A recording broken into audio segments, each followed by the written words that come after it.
So listen, Jim, first of all, thank you so much for giving me your time. I've been sort of pestering you a wee bit over the last year to do this, so I'm so glad I finally got you on the podcast. So what I always like to do, Jim, with a guest is sort of go right back to the start and to sort of Yeah. find a wee bit about your upbringing and what actually got you started in boxing in the first place. All right. Well, I'm from a family of 13 children, you know. So I think when I was 6 years of age, my eldest brother, he was boxing in Drimna Boxing Club because we lived in Drimna. And I was always like, even at that age, I was always fighting after school and bloody blah. And I was always a little bit of a little fucking terror, I suppose. So it was inevitable that I was going to go and box. So I was the second in the family to box. Okay. I went down on a Sunday morning to Drimna Boxing Club. I joined on the Sunday, sparred on the Sunday, probably got bashed.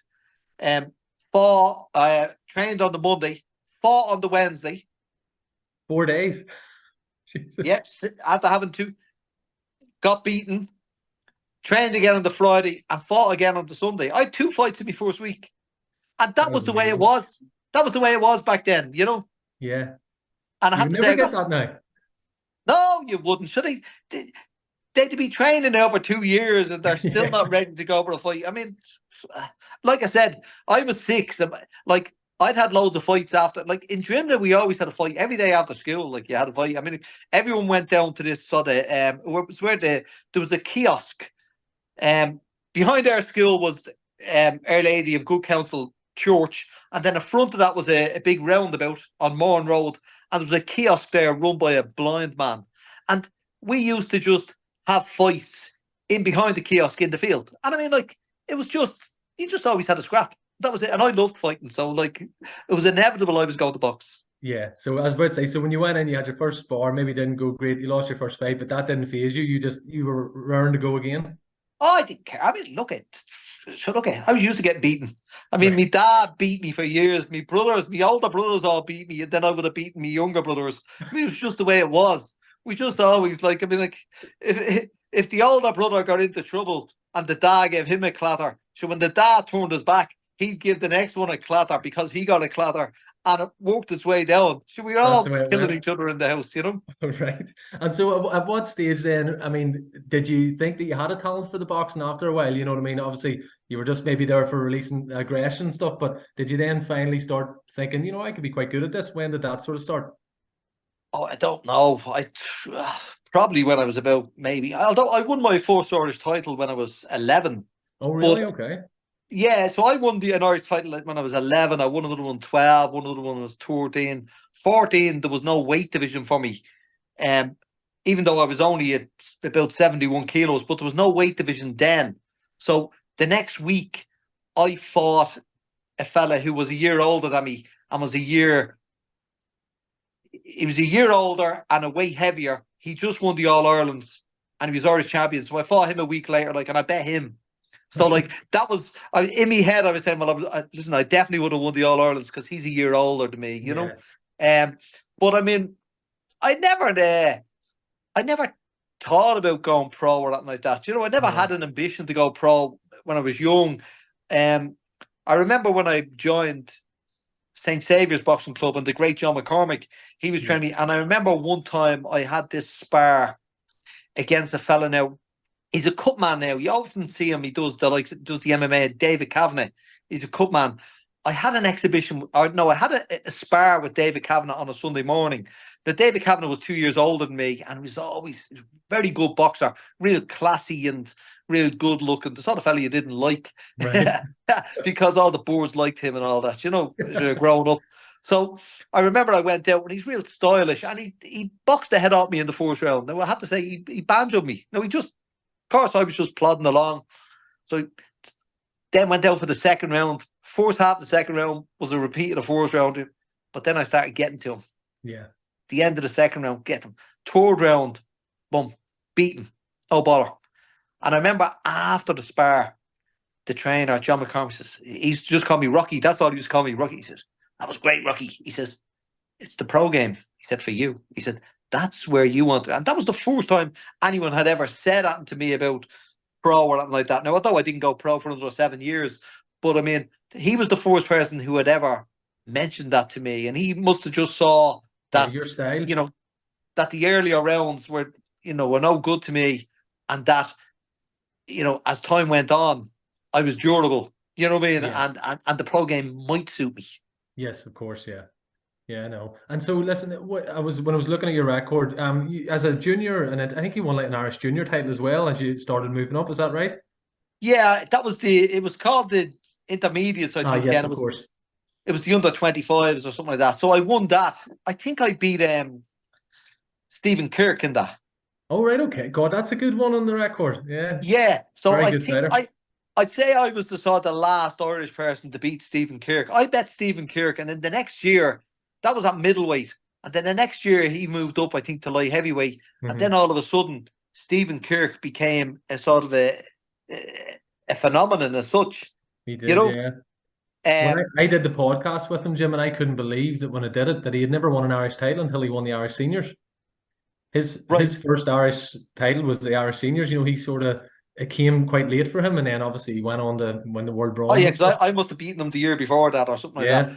But I mean, like, tough fella, tall. But I mean, like, me, when I would have went out to fight fellas, so when I fought Stephen Kirk for his, like, he was tall and skinny, blah blah. So I'd have just looked at him automatically and just said, I'll beat him.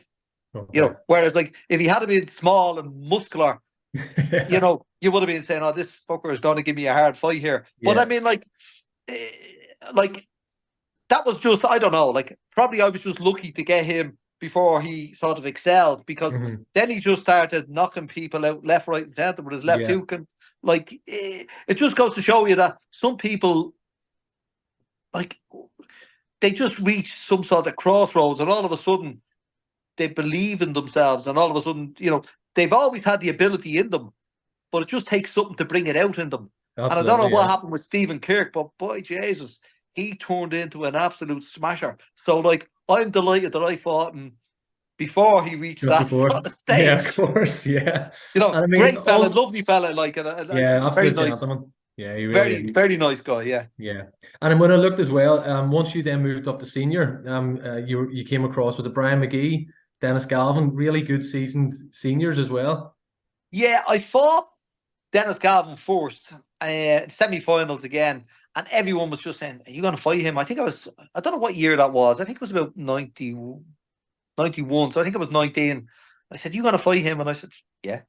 To me, like, like I was the real sort of, I would have been out fighting on the streets and all. So I would have been sort of, would have been termed then as a bit of a hard man, Yeah. that sort of way.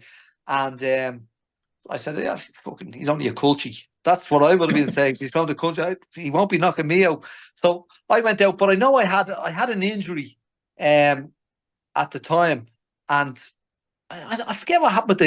When I went out to the Galvin fight, either something went wrong anyway, whether it was I couldn't throw me right or me left or something like that. I don't know what it was, but anyway, I just thought it was like, I never thought he punched hard or anything like that. He hit me with some Mhm. shots, but I mean, he didn't bother me or anything like that. No. But he bet me. So then I fought McGee. So I fought McGee twice. So Mhm. I went to Belfast in probably, I don't know, 1990, 91. And I fought Brian McGee on his home show, which was in the Fruit Hill. It was on the Andytown Road. Yeah. And I remember I fought him and went out for the first round. Boom, boom, we'd done it. Next of all, the bell went, stopped the round. I dropped my hands.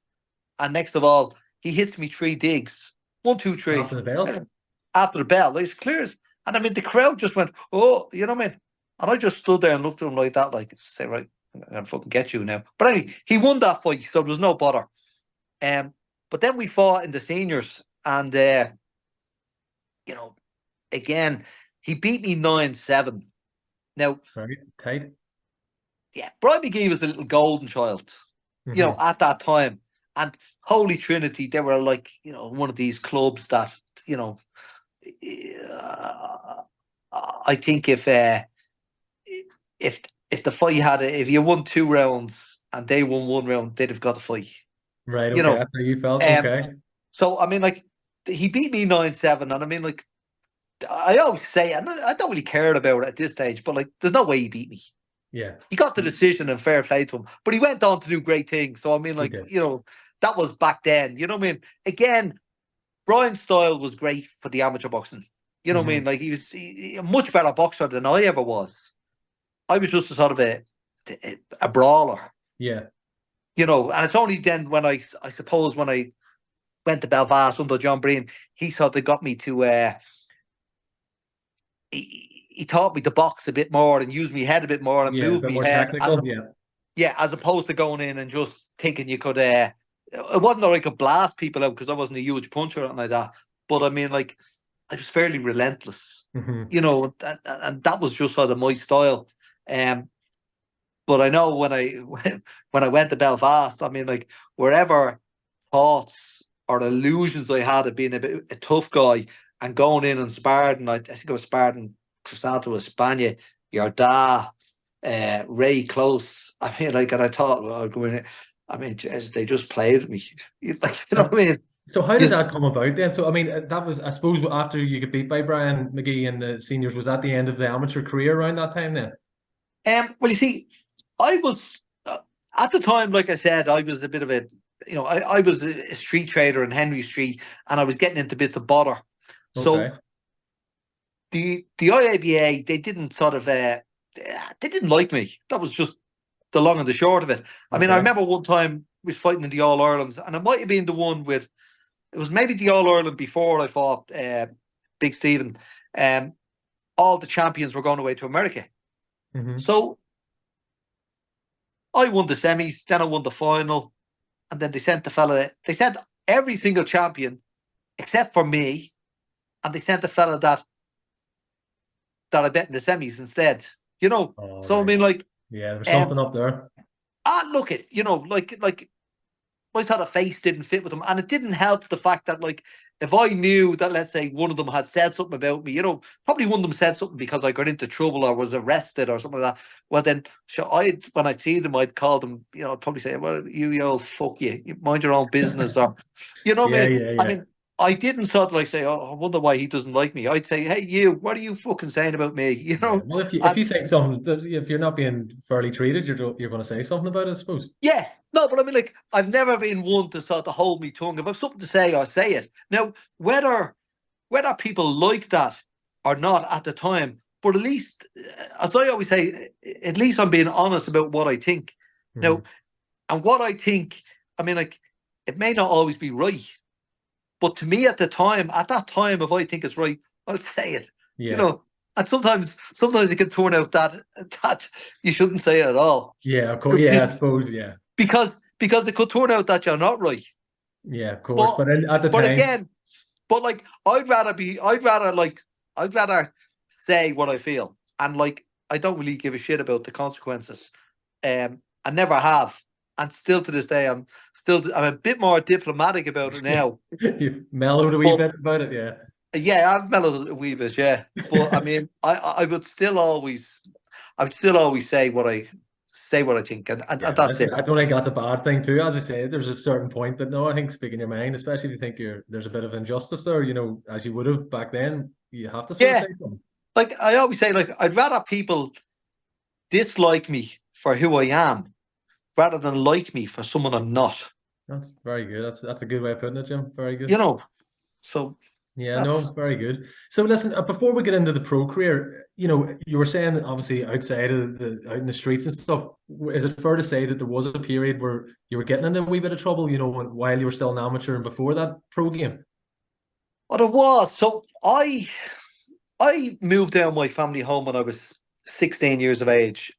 So my dad was fairly strict. Now, he had 13 children, so he had to be fairly strict, I suppose. But I thought he was a bit too strict in some ways. So at the age of 16, I had a bit of a pain in the arse with it. So I just left the house and I got myself a bedsit down the North Circular Road. And I was going out with a girl and that, and I had a job and blah, blah, blah. So hence then the girl got pregnant. Don't know how that happened, but it happened anyway. And her brother-in-law was my boss. Okay. So, and then I was a bit of a Jack the lad, and probably with a couple of different boards here and there, as you do, because sometimes when you're a boxer, it goes hand in hand. I don't know why, but it Yeah. does. They're like a So bad anyway, boy, maybe. yeah, so I lost my job. So I ended up becoming a street trader on Henry Street. So Henry Street was the main thoroughfare, let's say, in Dublin, and Yeah. you'd sell, like, I used to sell sports socks out of my hand and cigarette lighters and that sort of thing. So like every day you'd make it, I don't know, you'd make about 15 or 20 quid a day doing that. And then on a Saturday you'd probably make double that because that was Mhm. the busy day in town. So you'd make that, which was an honest enough living, you know. But again, it's illegal because you're a street trader and you don't have a Right. license. So you'd be getting into trouble off the cops and all that. And then you'd be in town. So of course everyone congregates in town. So, you'd be um, buying stuff off shoplifters and selling it all and making a few quid. But inevitably you get into, and then I got into trouble for fighting then. We'd all congregate in the city centre in the night time, and there'd be gangs of us. And there'd be all gangs from different areas. There'd be gangs from Ballyfermot, gangs from Clondalkin, gangs from Tallaght, gangs from Pier Street, gangs from Ringsend. And the way we'd do it is like we'd go around town and let's say there was a gang, let's say a new gang come in from Tallaght. Well, we would just go see them. It was quite obvious who was the leader of their gang. So you just go and you'd have a straightener with them. So Right. it saved you having to sort of uh it saved you having to fight them all. So you just fight the one who's the best. And that's what we done. So we just fought every night on the Right. street. Crazy. Like, it Um, sounds crazy to me, but yeah. yeah, but it was, back then there was no knives, there was no guns. Yeah. That was when I was sort of 16, 17. I think I was stabbed once when I was in town in a fight. Do you know what I mean? I got stabbed in the back. But I mean, apart from that, I mean, the worst that ever happened is someone that, you might get someone might smash a glass over your head or hit you with a bar or something like that. But You're saying that so casual. It's like, you might get the odd. That sounds, yeah, scary stuff. Like, oh, listen, it is. I mean, like that's back then, and then like I think like when I got to 21, then like I was doing a door in town or doing a door in Blanchardstown, and then I threw out somebody. And I ended up getting. They shot me in the two legs the when I shot you. left. Yeah, Jesus, right. So I mean, like if there was ever something going to happen to someone, I was always it's always going to happen to me. You It's know, like you down south and Eamon up north. It sounds like the two sort of the bookies obviously became training partners, but this sounds like my uncle Eamon too. Sort of trouble all the yeah, time. yeah, yeah. I always say he's different to me, but we Yeah, we had we had the same sort of things happen to us and so on and so forth, but sometimes for different reasons. yeah, of You know what I course, mean? yeah, yeah, of But I course.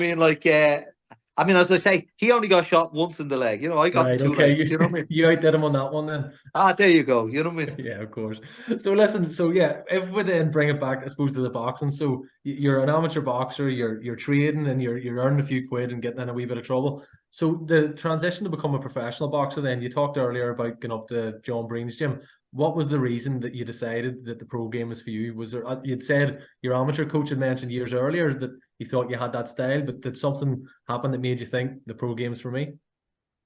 No, I think like I was in Dublin, and like I said, as I said earlier on, I was a street trader, let's say. So I ended up getting I, as well as fighting all the time, I ended up fighting with the likes of the security guards on Henry Street and that. So what happened was I ended up getting I got charged with assaulting one or two. I think a security guard in Roach's stores and another one in the Oilex Centre. So they got this petition signed by all the security guards. So I got brought to court and I got 6 months in prison um, for assault. So I appealed it and I think I got out after a month or something like that. And what the judge said was I wasn't allowed to set foot on Henry Street, Mary Street, or the Ilex Centre for a period of 2.5 years. And Right. if I set foot on them and they caught me, every time they caught me, I get 14 days in prison. So Right. hence that ended me street trading days. Yeah. You know what I mean? So I sort of said, "Jeez, well, I better try and get a job." So I fluted about with a few different jobs, and but then Joe Egan at the time was professional. Um, he was a doorman in the city centre, and he was a doorman in the nightclubs in Dublin. So I used to see him, and he said, "Why don't you go pro?" and blah blah. And I went up to Eastwood's gym, and I think at the time I was sparring once or twice with Crisanto Espana, who just played with me. You know, like just Unbelievable fighter. unbelievable. Um, but I was meant to have my pro debut in 1993 in the National Stadium. I think Steve Collins was fighting against Danny Morgan. Mm-hmm. But you know, I was never consistent enough. I never stuck to the training and blah blah blah. So it didn't come off. But I also I the sort of the idea was rooted in my head. Just I wasn't ready for it realistically. You know, I Okay. wasn't ready for the move. Because I had too much going on with, you know, I just bought my first house, I think, when I was 21. So I was sort of, you know, I had to pay for a mortgage. I think by that stage I had 3 or 4 kids. So I mean, Right. Okay. you know, there was just loads of things that sort of Yeah. kept me down the south.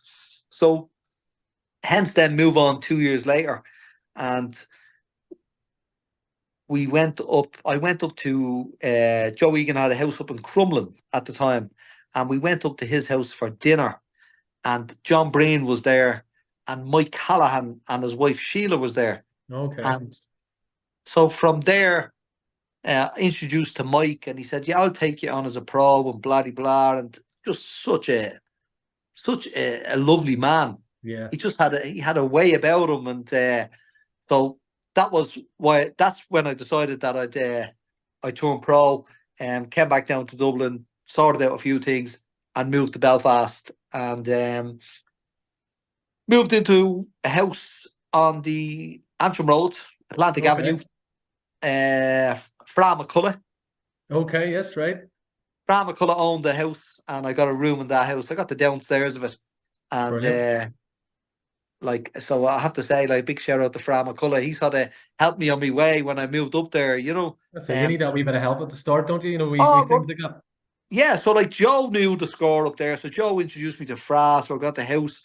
John Breen got me a job doing the doors. So like you got a few quid, Yeah. you know, just to pay for your incidentals, like your bit of rent, your food, so on and so forth.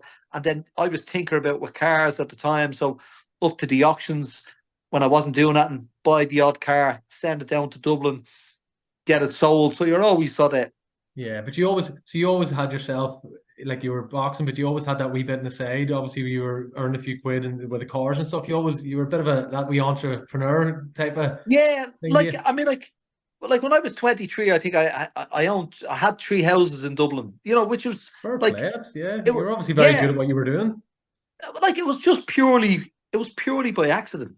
So I was 21 and I was renting a house, and I met this fella and who I knew, and he says to me, "Jim, do you want to buy a house?" I said, "Yeah." I said, "I'm on the dole." I said, "I've no fucking job." I said, and he says to me, "No, listen," he says, "I'll sort it for you." He says, "I'll get you your mortgage." He says, "This is my father's house." He says, "And if you buy that house," he says, "he's going to give me 10 grand out of that money so I can buy this house here, and I'm going to let him live with me." You know what I mean? So, All right. I said, Yeah. "All right." So he ended up getting me the mortgage. I ended up buying the house. And then I only had the house, say, about 6 months, and the house got broke into. And next of all, so the house got broke into. I found out then there was an insurance policy, which I never knew I had. Right. You know, because when you take out a mortgage, the mortgage company make you insure the house, because if anything happens to it, they Yeah. want to make sure that they're. So we had it insured. So with an insurance policy, everything is new for old. Even though I put Mhm. all second-hand furniture in the house and all that, because I didn't have much money, they paid for all new stuff. So they gave me, I think, about 6.5 grand or something on the insurance. So I went and bought another house. Fair play. You just left all the second-hand stuff. You didn't just Oh straight no, down. I got more second-hand stuff again, Yeah. but got the money. bought me second house, and then I just said, "Jeez, this is looking fairly easy, this." So I just then decided, right, tell you what I'll do, I'll rent out them two houses. So I just rented them out and I bought a different house then that Right, I fair lived in play. myself, and that Oh, was it. And again, like when I went to Belfast, then I couldn't believe the prices of houses up there. was it cheaper up in Belfast? Oh, jeez, Because obviously the troubles were still, yeah. And then there was all these houses in Belfast that were sort of derelict, yeah, and you could buy them, and the government gave you the money to do them up, right. and then you could sell them 12 months later. Your eyes lit up. I said, "Jeez, this is great." I Yeah. said, "This is like this is money for old rope," you All know. right. Very fair play. So Very good. I mean, like it's not as I always say, it's not that you're clever.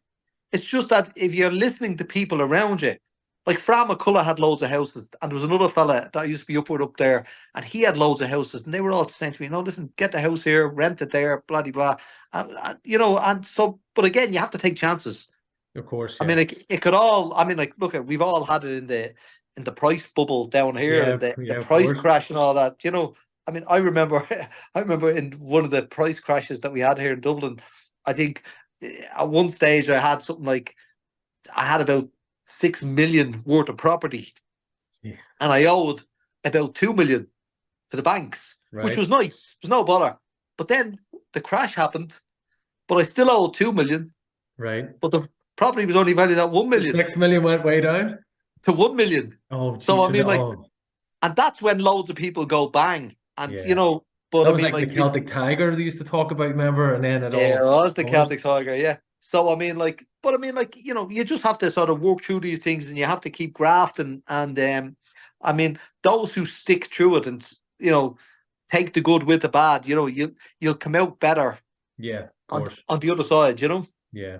So with professional boxing, because a lot of people, my dad included and stuff, professional boxing was that's about making money. That's like, oh, yes, you want to win titles and stuff, but it's also a way of earning a living. For you, when you turned professional, was it for the actual you wanted to go and win things? And you would have been in a position where maybe you had other things going on outside, but obviously you boxed when it was like 14, 15 years as a pro.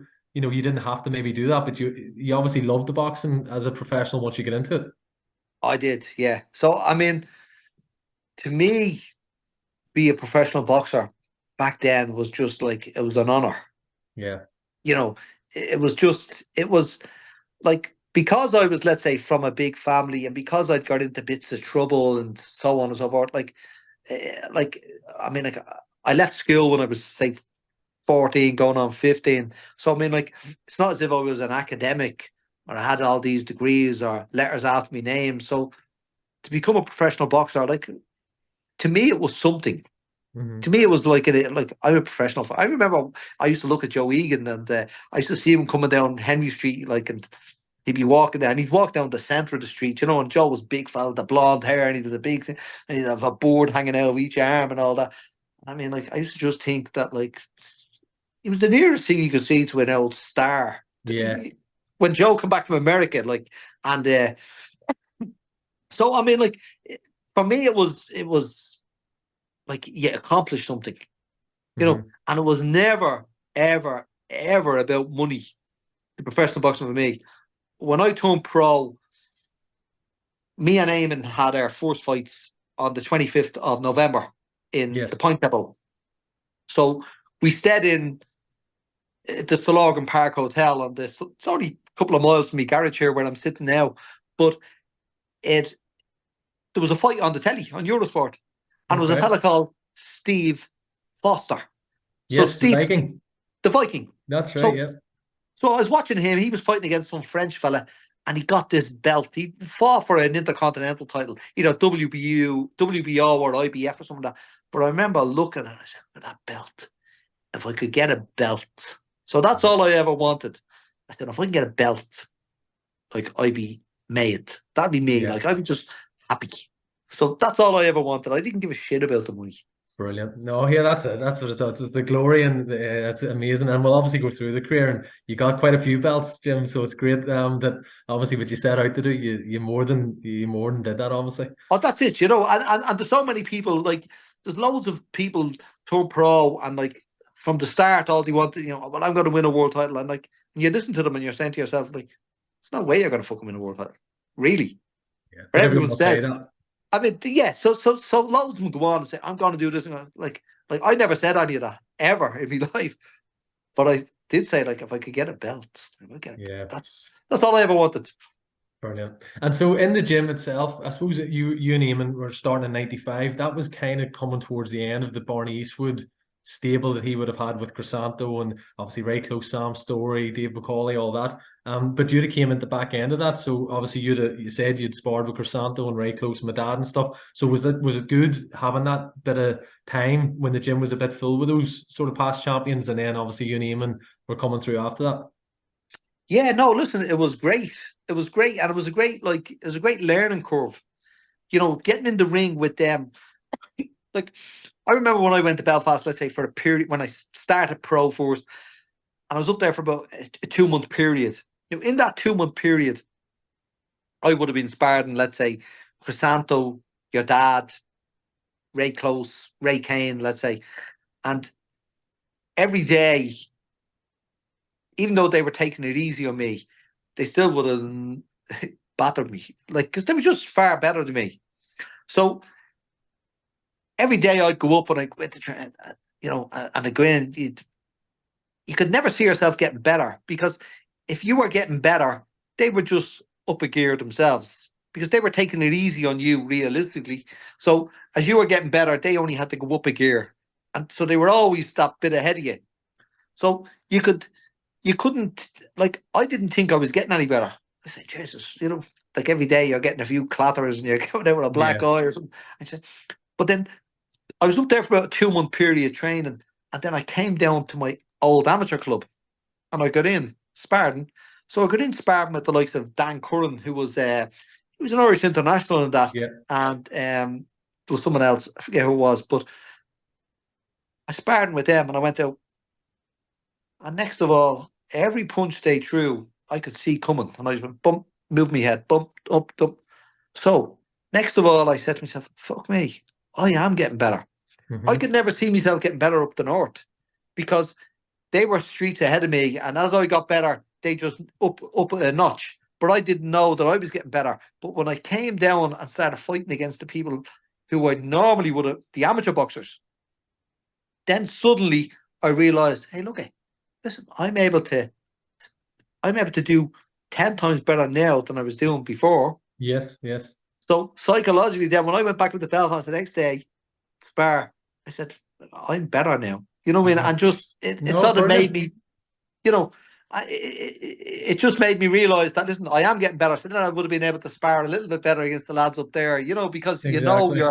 you know that you're learning, and you know that you're improving, and you're learning things. Yeah. Well, I was actually talking to my dad about about I was wanting to do the podcast with him when he says about, I remember sparring with him, and he says one tough man. He says he was a tough one. Yeah, like you're saying that maybe you felt that they could go through gears, but I remember my dad saying, no, Jim was a tough man. You had to be on your game with him. He could tell straight away you were very tough, and you'd be difficult to beat as you went through your career. And obviously you would have been a lot lighter than some of those fighters too. So Yeah, so when I went up and I was inspired, I think your dad was fighting a light heavyweight then. he was, So yeah. when I went up, I was a middleweight in the amateur game, but then I dropped to light middleweight as a pro. So I would That's have been right. fighting Yeah. at 11 stone as opposed to your dad being fighting at 12 and a half stone. So he was a far bigger man, Yeah, of but course. he was great. Your dad was great in the gym, I have to say. Like, because I Oh, mean, like, that's good. you sparred your dad, like, and he never took liberties. Mm-hmm. Like he always let you know that he was up there. He's ahead of you. So Right. So I mean, like, look, he was just better than you. When you're starting off, Yeah, of course. he's a seasoned pro, and he had that stamina that we wouldn't have had, because amateur stamina is no good Yeah. as a pro, because you're knackered after 2 rounds, Yeah, of course. Yeah. especially in the heat in Barney Eastwood's gymnasium. Oh, yeah, God, like a sauna. So it's like, so it's strength sapping, that Mhm. heat. But you just learn to sort of acclimatize yourself to that, and you learn the little moves and the little tricks. I mean, everyone in the gym, whether it be John Lowy, Santo Espana, Oscar Checa, your dad, Danny Juma, They all That's gave great. you little tips. So we all, like we're all on the same side. And Of that's the course. thing. That's the thing about boxing. I mean, everyone is there to help each other, and there's none of this ripping the back out of people or like that you get in other sports. You look Yeah, at a of course. football Yeah. team, like, and half them hate each other. You know what I mean? But they play Yeah. You again. all They want to see play each with other each do other. well. Yeah. You know what I Yeah. mean? Or they're jealous because one of them is on, 5 grand a week and he's only on 1 grand a week. But Yeah. boxers, like, we look at, let's say, fighters that are getting a couple of 100 grand because they're fighting for world titles and you're getting a couple of €100 because you're on the bottom of the bill. But there's no animosity like that between No. boxers. We Because just, you you're there to earn help whatever each you other. get. Yeah. Yeah, that's it, Yeah, of course. And so, listen, if we bring it to, I suppose, your professional debut, then, so you were saying, funnily enough, when I put this out, I think it'll actually be on that anniversary, the 25th of November. So that'll be amazing. That was your debut, and was it on Steve Collins' Cornelius Carr big world title bill? It was, yeah. How was that So, experience? well, like, we were training. So myself and Eamon, we turned pro, I think, in about June Hmm. 1995. So we never had any concrete fight date coming up. So the 25th of November was the Saturday night. On that Tuesday, so the Tuesday before it, Mike Callahan done a deal with Frank Warren to get us on the bill. Okay, So really that close? that close. So we got on the bill with 4 days' notice. So we went down to fight. We had the weigh in Dublin in the Paris Court shopping centre. It's just off Grafton Street, and I think I weighed 10 stone 13, which was quite light Yeah, for like a championship weight. yeah, and so everyone was getting, so on the bill was obviously Collins. You had Michael Carruth, who was chief support. You had Mark Winters. You had Jim Webb. You had Danny Ryan. You had Pascal Collins. Right. They were all Frank Warren fighters. Okay. Right. So the likes of Winters and Winters, Danny Ryan, Jim Webb. I'm not exactly sure, but I think they were getting 3 grand sterling for the fight. Don't know what Carruth was getting. He was chief support. He was getting a lot more, and Collins obviously. Yeah. Me and Eamon got 750 Irish pounds. Right. Right. Your debut. And listen, the Is this live deductions? what? Is deductions to come out of this? No, there's no deductions. Oh, well, And that's I not think too bad. no, don't there's any deductions because Mike Callahan never took any money off us. And I don't know whether John Breen. I don't even think John Breen took the 10% at that time. I don't know if he. Yeah. I don't know if he did or not. But I mean, like, for me, like 750 quid, I was delighted. You were happy with So it, right? I had years of fighting on the streets that I wasn't getting any money for. Do you know what I mean? And Yeah, all of a yeah. sudden, I'm getting paid. I'm fighting in the Point Depot on a world title bill. Like, I mean, it's just to me, it's like it was a dream come true. Like, it was just, and again, it was a sort of a thing. Like, like I've made something.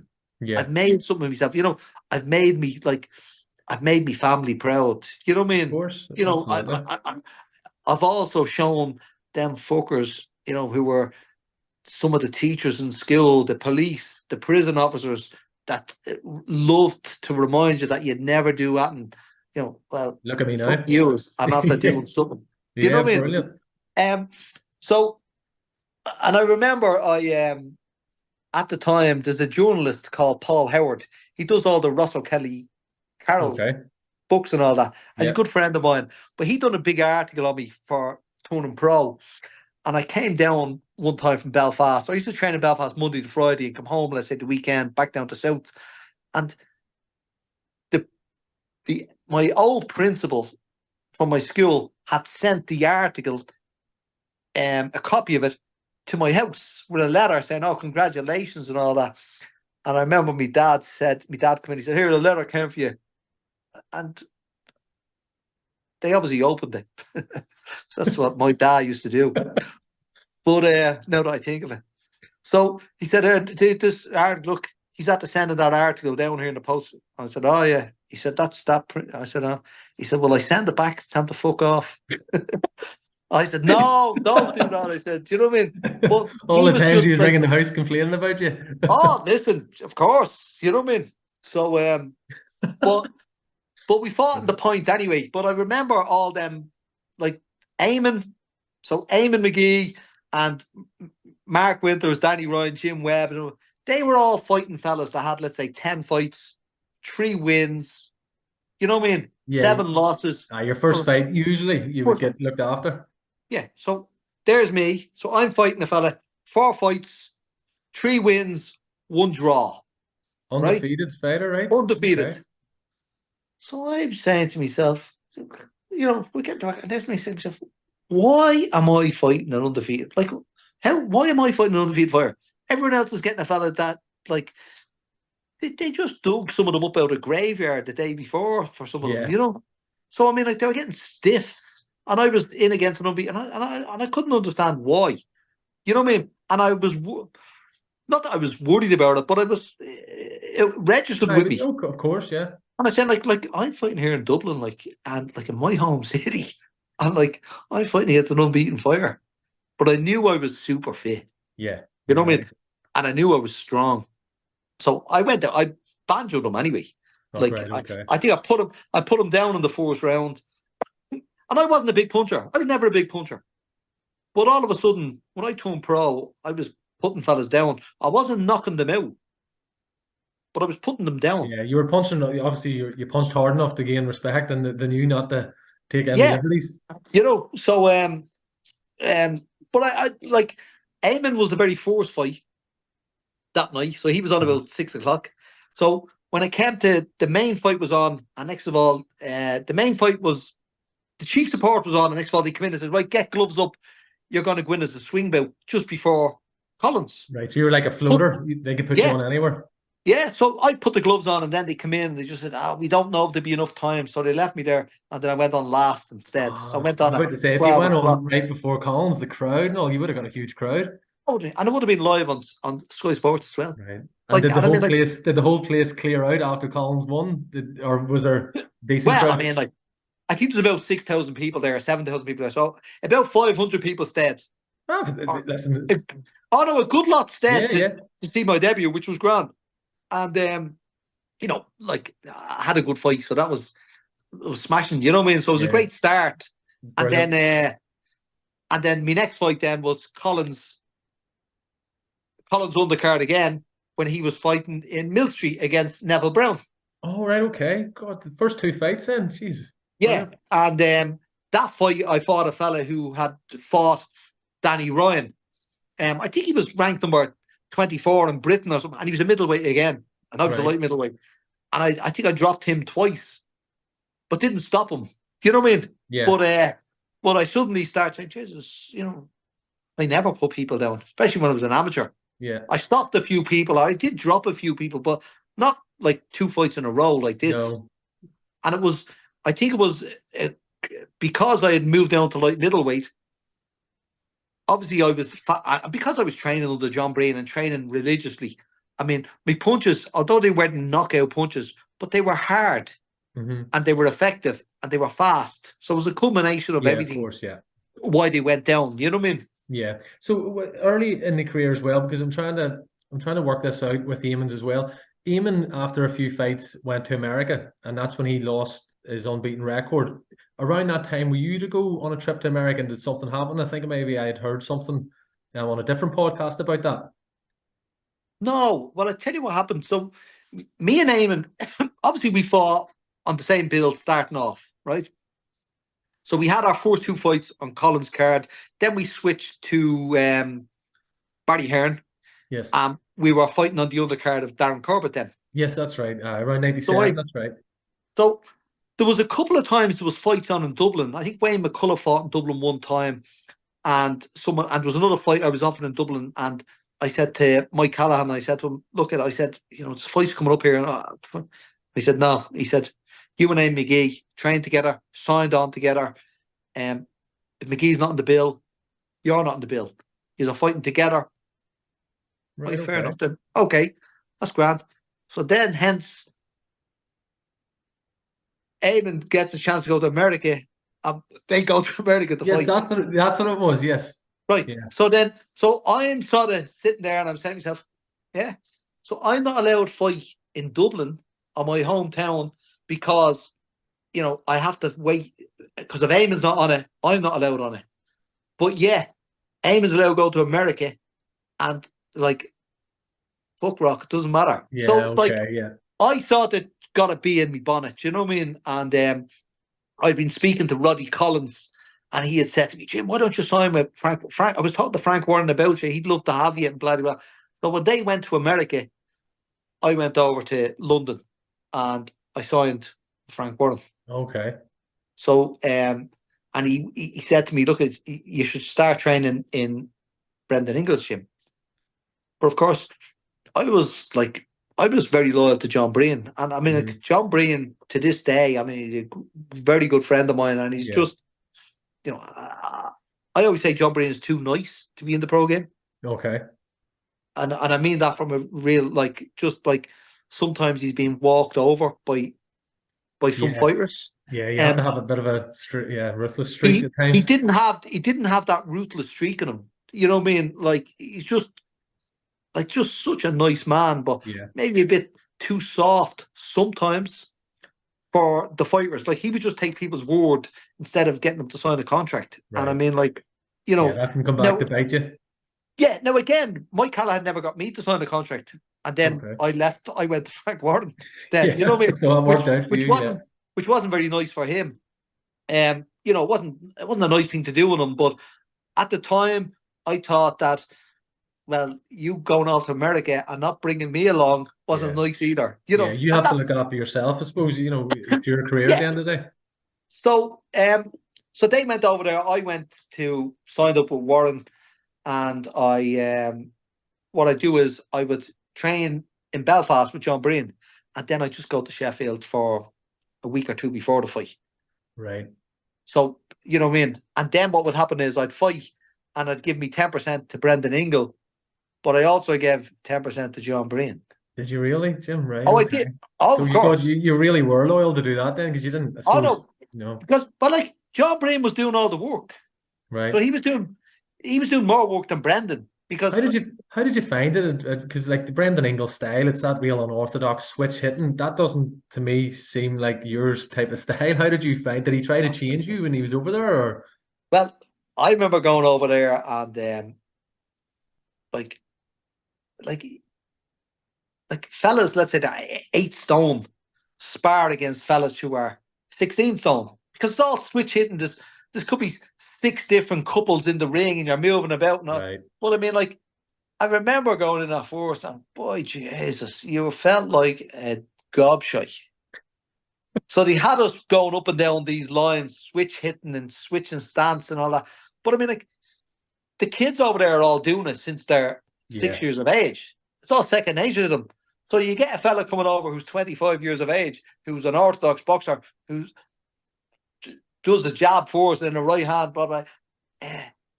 All of a sudden you've got to do this and you feel like a complete gobshite.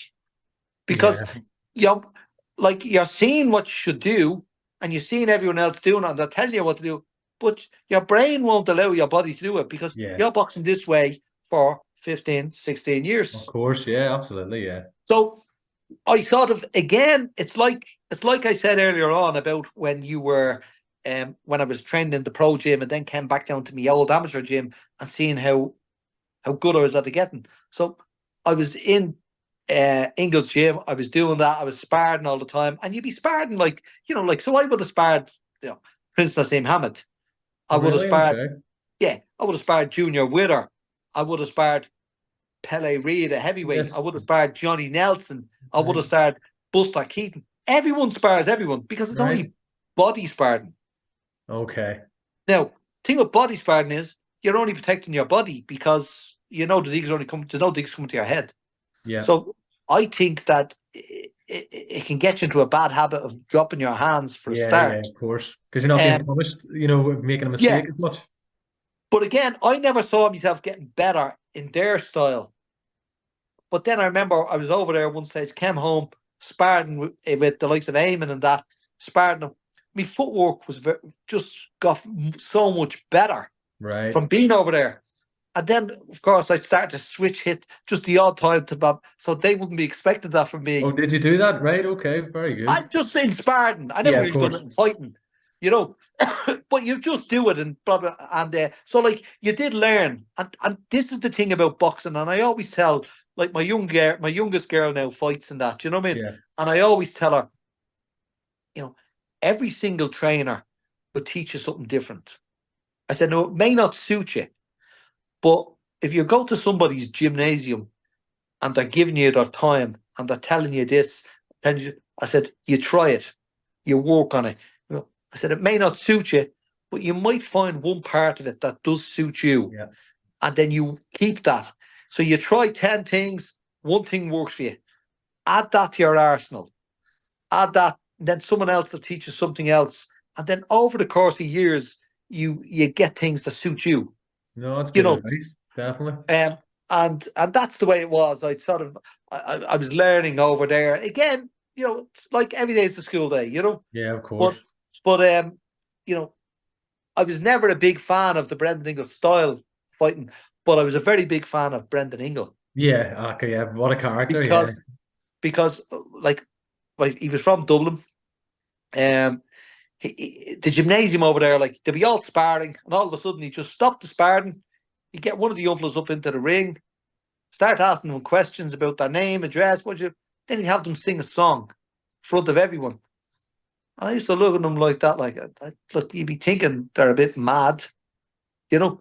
But his thing and that was he used to get troubled kids in. So kids from, let's say, maybe broken down homes, no money, maybe get into kids that were in trouble and all that, kids with no confidence. And he'd give them life skills. And Yeah. he'd instill confidence in them. He'd know that, like, if he got these shy kids in, have them boxing, have them singing at the top of their voice in front of a load of strangers in the gymnasium. You know what I mean? Yeah. And it was like Um, nursery. He used to get them like nursery rhymes and stuff. Really, things that yeah, would yeah. He used to get do embarrass all you. sorts of things. But like some people might say he was mad, Yeah. But but here. in a good way. You know what I mean? And Yeah. like, I remember so I trained over there for a while. I had a couple of fights over there, and but about I don't know how long he's dead now, but I went to England about 10 or 12 years ago, and I bought a car in Scotland or something like that, and I said I'll drive down to, or maybe Manchester, and I'm driving it down to Holyhead. Mm-hmm. So just on the way down, I said I have a bit of time to I'll call it the Brendan Ingle. So I called into the gym, and they said in the gym, no, Jim, he's over in the house. So we lived facing the gym, you know. Right. Went over to the house in. He said, the minute the door opened, I smelled the grub, you know. And he said, oh, Jim, come on in. So he shouts to his wife. His wife was bringing out with dinner. He says, split that, he says, and give Jim some big plate That's of dinner, brilliant. That's lovely, dessert. isn't it? Like, lovely. No, Just, that's that was the class. last time I seen him, you know what I mean? And Like, like, that's a nice memory to have. The last time you listen, seen him. great fella, Oh, you know. brilliant. Yeah. But the style didn't suit me, you know. No, no. I remember one day I was sparring against Junior Wither, and so the next day I came in, and next of all, one of the lads, I don't know who said to me, Johnny Nelson or something, said to me, "I'm your eye," had a black eye, you know. I said, "Fucking Wither." I said, let fly one of his punches by accident. I said, so that was grand. The next day we're sparring, and I went to kill him. Right. So because he hit me he gave me a black eye. So after the spar, Dominic Ingle says to me, he says, Rock, he says, you're an animal. That's what he said. And to me that was a compliment. That's it. You take that as a You compliment know, all day long. and I was talking to Junior there, maybe 2 years ago or something like that, and I was telling the story to him because Junior came over to spar someone in Belfast. It was either Sinclair or Mark Winters or one of them. He came over one of the times, and nice fella. But I was telling him the story. I said, blah, blah. He said, Jim, I was always wondering why you went to kill me that day. He said, I never knew. So he only knew about 10 years later. Right. I Okay. told him, I said, He wrecked the good looks. That's what was wrong. yeah, he knew that I'd gone out to kill him, at the banjo him, but he was wondering. He wondered why. But that's why it was, because he That's gave me why a it was. he gave me a dig. You're supposed to be body sparring, and you come out with a black eye. Yeah, no, that's not body sport anyway. Well, listen, something else just came into my head. I want to ask you, the Pink Panther. How did that come about?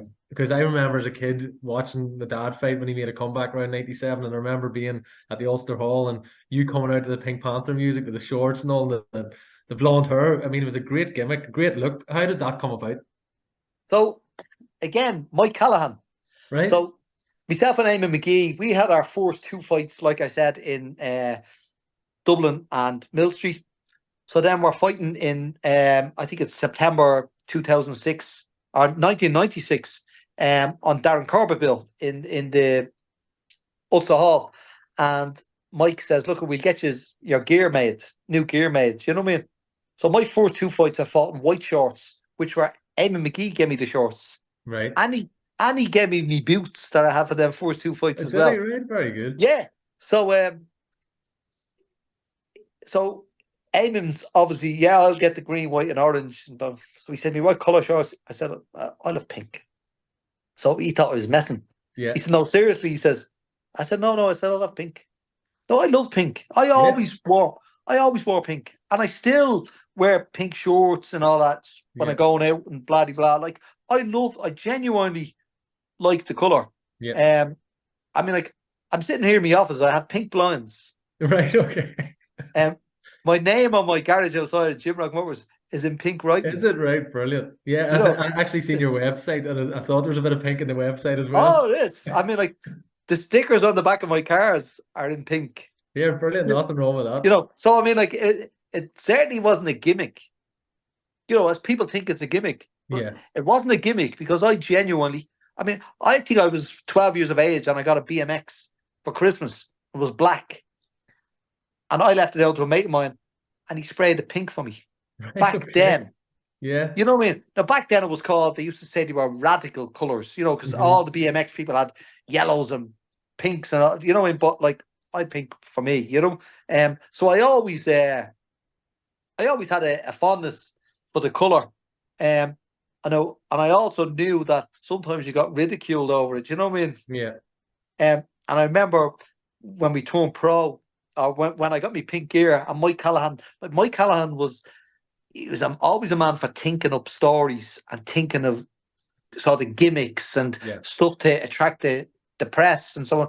So he said to me, when I got the pink gear, he said, listen, will we market you, he says, as a gay boxer? Really? So I said, no, Mike. I said, no fucking way will you do that. Do you know what I mean? He said, no, but he said it'd be great. I said, Mike, it'll be great. I says, there's nobody will believe that. I said, I was only 23. I said, like, I have 4 kids. I said, as there is. I said, your reputation. I said, people wouldn't believe it. There's not a hope that people will believe that I'm gay. I said, you know what I mean? So that was that. So that's how the Pink Panther came about. Thanks to Mike Callahan. I've always wondered about that, but I can't believe that that's what he put forward. He did. He put that forward. And again, like, with Mike, like, he always had these little things that ideas for the press and all that, and you'd go along with 99% of them. But you knocked that one back. That was the 1%. I said, no, Mike, definitely not that one. Fair enough. Well, listen, look, if we sort of look at the career, you won the first, I think it was 6 or 7 fights, and then, I mean, when I was looking back at your record, you were matched against Ainsley Bingham in, I think, your 7th or 8th fight, which was a really tough matchup against someone who was a former British champion.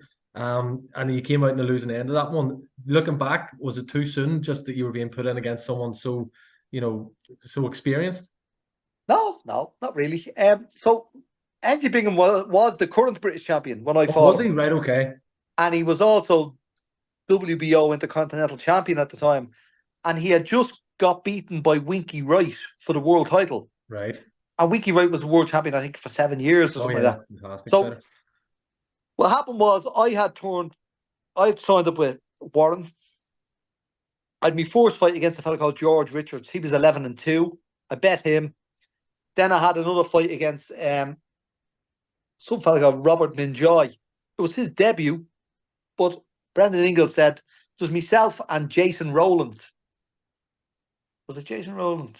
No, a fella called Kalik. I think he fought Jason Rowland. But anyway, That's right. Brendan said, listen, they're bringing the two of yous down here to get beaten. I was saying, but my fella's only making his debut. He said, no, they're bringing you down here to get beaten anyway. So anyway, I went out, I stopped my fella in the third round. But Warren, like, you know, you could never get Frank Warren on the phone, and he'd never get you the fights that he said he was going to get you and all that. So, like, I was sort of on the phone all the time looking for fights. And then 2 weeks before the Enzi Bingham fight, I rang up, and next of all, I don't know whether it was Andy Ailing or I think it was Andy Ailing, said, listen, there's a fight there if you want it. He said, Enzi Bingham on the Nassim. So Nassim Hamid was fighting, and Chris Eubank was on the card as well. So they said, do you want to fight Enzi Bingham? And I says, yeah, all right. They said, he's a British champion. I said, well, I won't be fighting a British champion. They said, well, are you not from Bel? I said, I am. I said, but I said, I will not be taking out a British license. I says, you know what I mean? I says, there's one thing I wouldn't do. I said, like, and I remember saying it to them, and I said to them, I said, I can tell you one thing, lads. I says, there's hundreds of men have been killed trying to fight for Irish freedom. I says, and there's no way that I'm going to give up my Irish sovereignty just to fight for a British title. That would mean absolutely nothing to me, you know. So they said, well, fight him over 8 rounds. And I said, well, fair enough. So I went out. I fought Bingham. The Bingham, they said at the time, was the biggest one-punch knockout artist in British history and all that lark. I knew going in that one of the fellas out of the Brendan Ingle gym stopped me, and he says to me, Jim, at the weigh-in, he says to me, Jim, he said, Bingham's asking loads of questions about you. He says, you know, what's this fella like and all? And I just said, he says, you're going to be in for a fucking fight with this fella. He said to Bingham. So I went out. So I won, I think, 5 of the first 6 rounds. There's only 2 more rounds to go. Yeah. So rounds 1, 2, and 3, no bother, bet him. I think he might have won round 4. 5 and 6, I won. Round 7, I went out. And rounds 4, 5, and 6, Bingham came out like a train for the first 30 seconds. So I saw the weather, the storm, and then I bet him for the next 2.5 minutes. So I was far fitter than him, far stronger than him. So round 7, he came out, done the same again. He threw something like, it's on YouTube, the fight is on YouTube anyway. He threw, I think, something like 14 punches, and I'm ducking and diving, and I'm underneath him. And it's about 2 of them clipped me about the head. And I thought the ref just comes in and stops the fight. Yeah. I actually watched it last night, and the commentators say that was a bad stoppage straight away. Oh, listen. And they're the British commentators. Yeah. So they're the ones that are bigging him up. Pro Frank Warren and pro his fighters. So, I mean, you can see when he stops the fight, and I tell him, and then Bingham comes over to me, and you can clearly see me telling him to fuck off. Right. Because I was raging. Yeah. And I was on the verge, like, again, that's when I was fairly young, but I was on the verge. When I thought, like, I was on the verge of bursting him in the ring after that, Bingham. Really?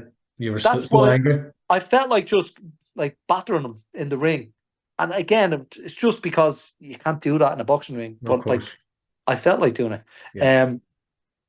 But, so, I like, to me, I said I was stitched up. But as loads of people said to me, Jim, there's no way they can have the British champion and WBO Intercontinental champion and a fella who's fought Winky Wright and went the distance with Winky Wright, beaten by a 7-fight novice, Addy. Yeah. He says, in Birmingham. You know. So, you know, I was raging, but I mean, like, you know, what can you do? And of course, no, absolutely. No, it's boxing, you know what I mean? And in saying that, then what happened was, after that fight, I remember I was fighting in Dublin and I remember Brian Peters saying to me, he says, you know, he says, your opponents are getting paid more than you now, Jim. He says, they don't want to fight you now because of the Enzi Bingham fight. Yeah. They don't want to fight you. He says, you're like a danger man now because you've done so well in that fight. He says, they don't want to fight you. Yeah. He says, so we have to pay them more money because they know they're getting in and they're going to they're going to be like, even if they were good enough to beat you, they're going to be in for one hell of a tough fucking fight. Yeah. Do you know what I mean? Yeah, of course. So it didn't do me any. The loss didn't do me any harm. Didn't do me any good either. No.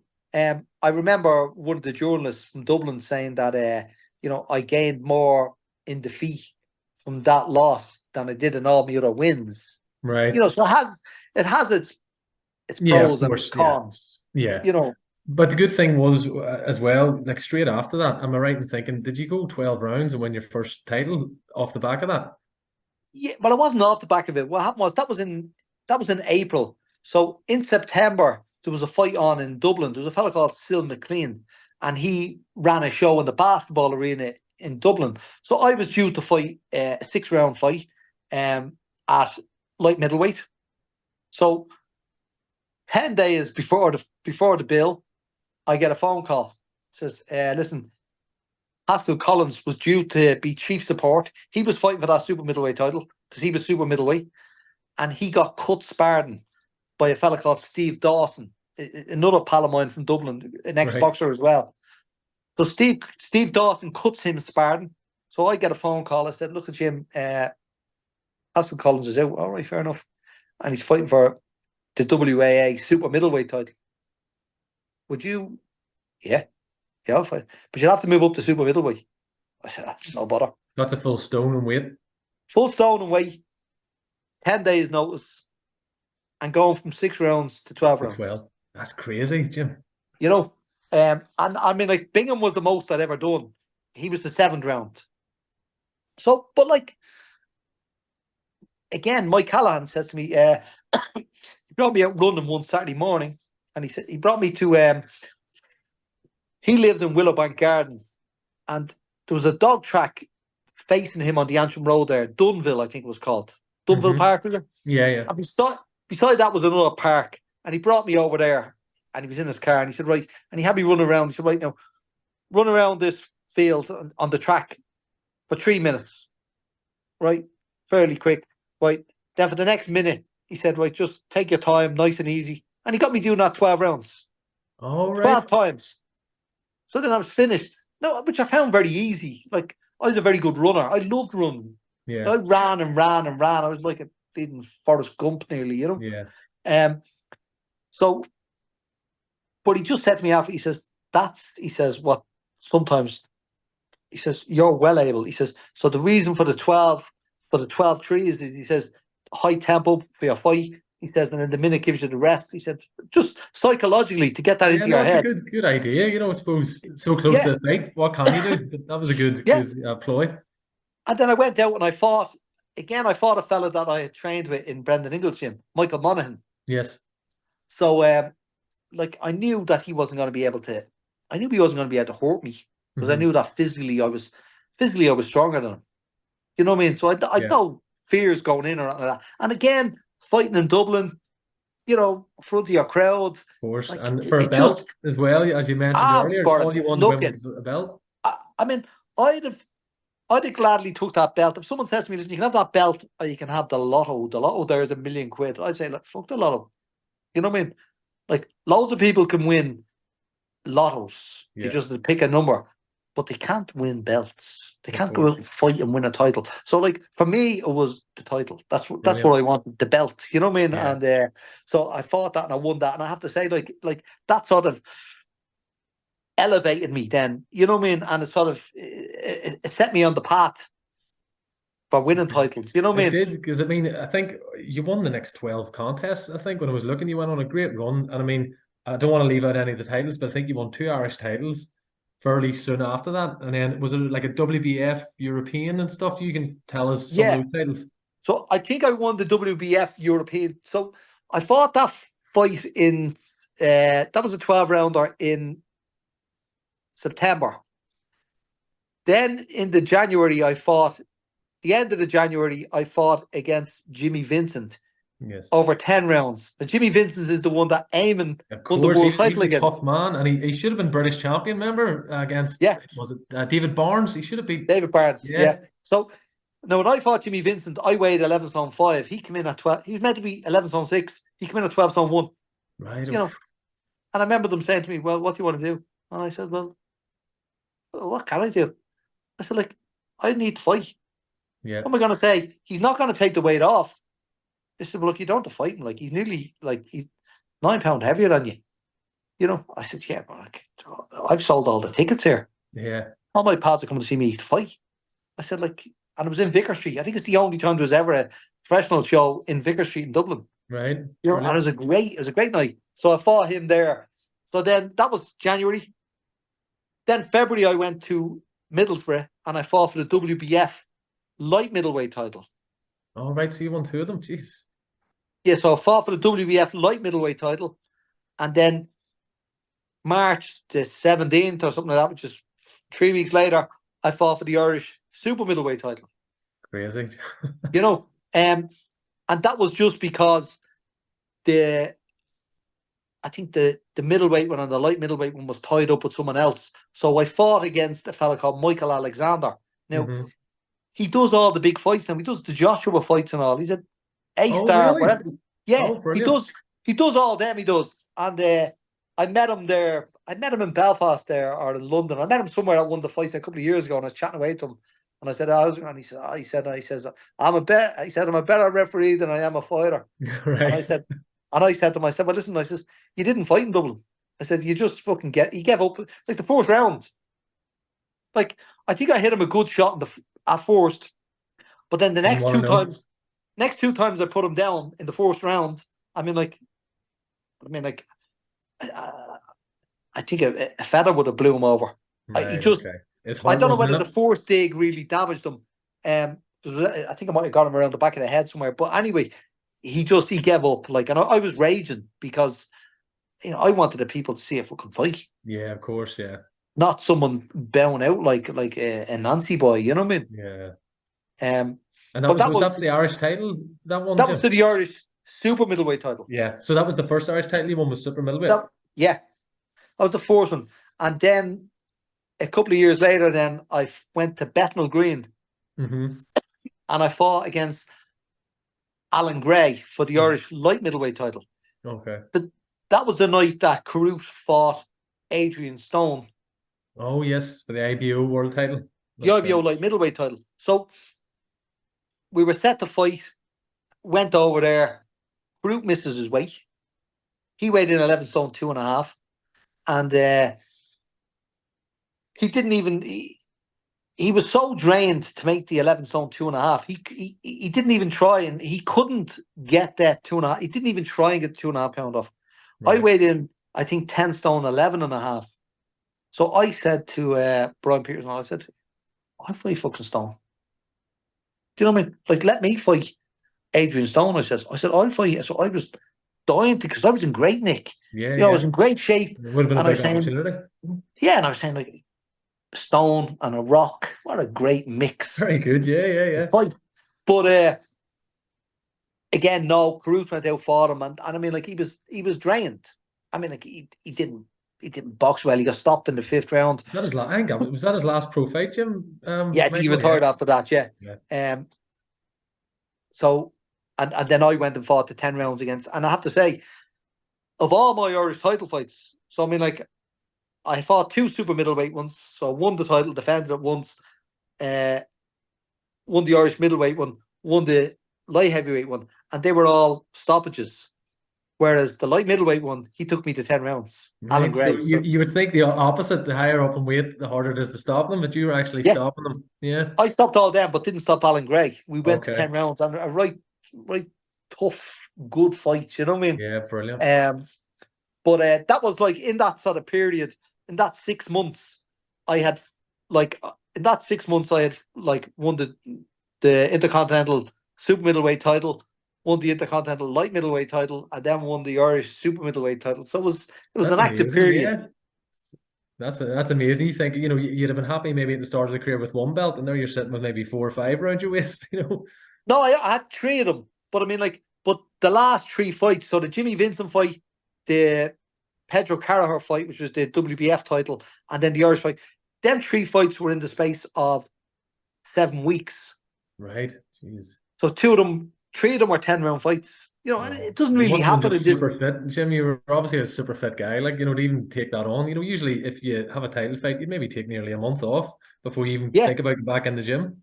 yeah. But I mean, look at I mean, your dad will tell you like the spars up in John Breen's gym were like, I mean, the fights were easy. Yeah, I mean, I always say the fight is the easy part. It's the training is the hard part. yeah, So I mean, like, because there's such of a famine with regards to. I mean, you can be boxing and then you might be boxing for 6 months or 8 months or 9 months. So I mean, you just better take them fights yeah. So yeah, when they come, yeah, because there's absolutely. loads of times when you don't get the fights. Yeah, of course. And I mean, just as you mentioned the gym there, Neil Sinclair around this stage then, the late 90s would have came through in the John Breen's gym, obviously welterweight, very similar to yours.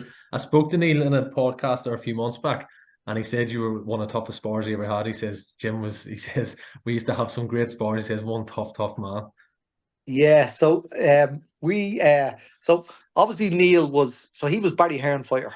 Hmm. He was trained with Barry Hearn, and then I think he had a loss or something like that around the sort of, I think it was around the 97 or He something like did, that. And yes, right, yeah.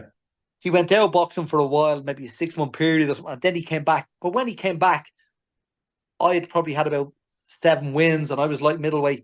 And he challenged me in the papers. He mentioned my name in Belfast in the Telegraph or something like that. So, and he said, "Oh, I'd like to fight Jim Rock." Now, to me, now I say to myself, I take that as a compliment. Back then, I took it as someone challenging me. Right. Your back And was up. and I go back into me bleeding street fighting days. So I went, so he was fighting in the Ulster Hall. He had his comeback fight in the Ulster Hall. And I went down and then he got out of the ring and I went over to him. And I, again, like, make no mistake about it, I would have thought nothing about giving him a box in the mouth There there and and then. then. Okay. And that's the way I was back then. Like, I didn't take shit off anyone. And Hmm. but I remember I went down and I said, what are you fucking saying you want to fight me? I said, you know what I mean? I said, Paul McCullough.